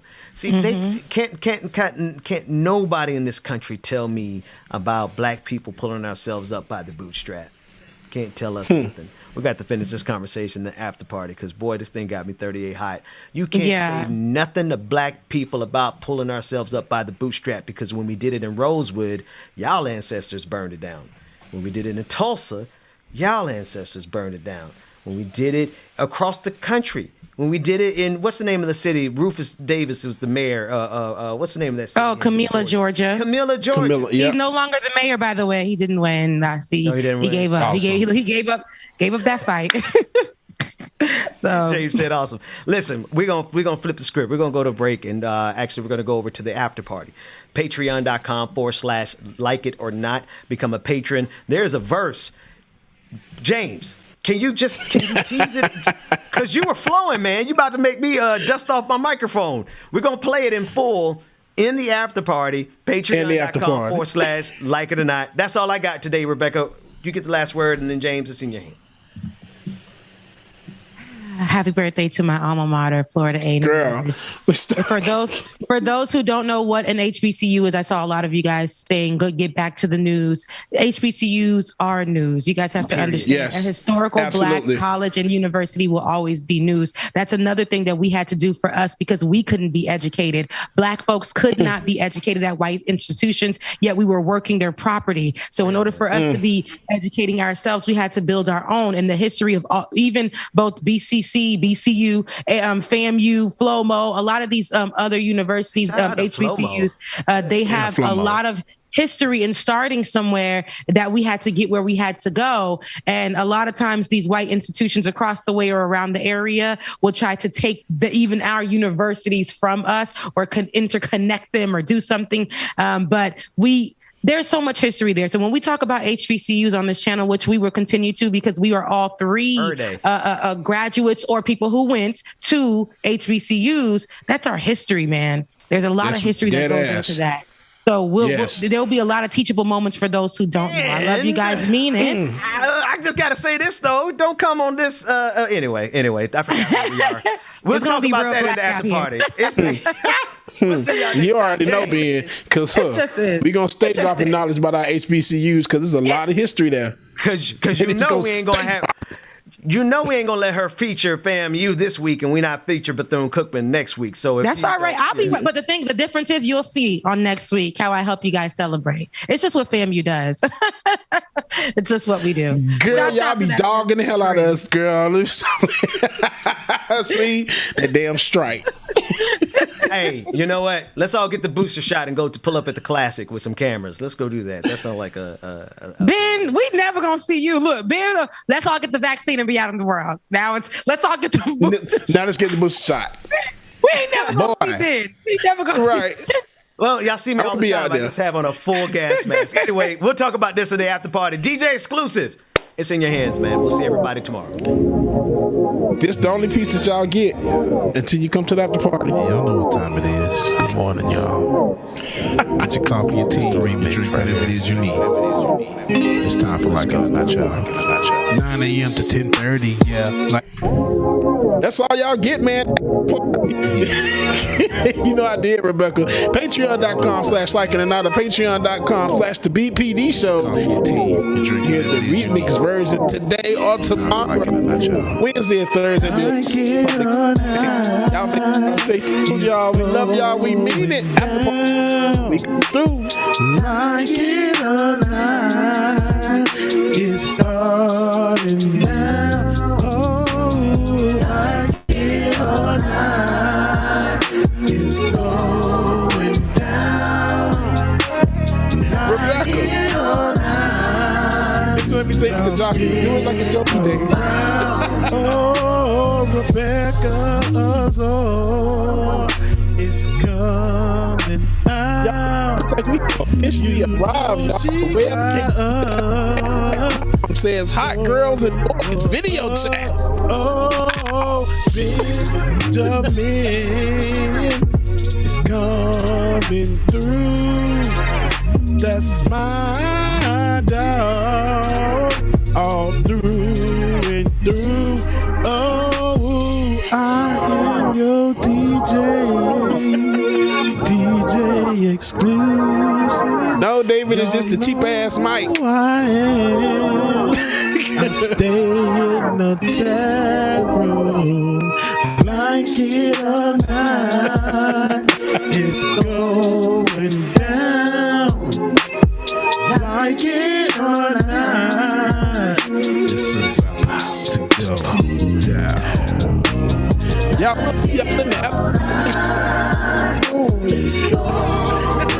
got some good stuff coming up with the after party, y'all. Like to get the remix of the songs. I know y'all ready, man. Y'all still come round. Oh.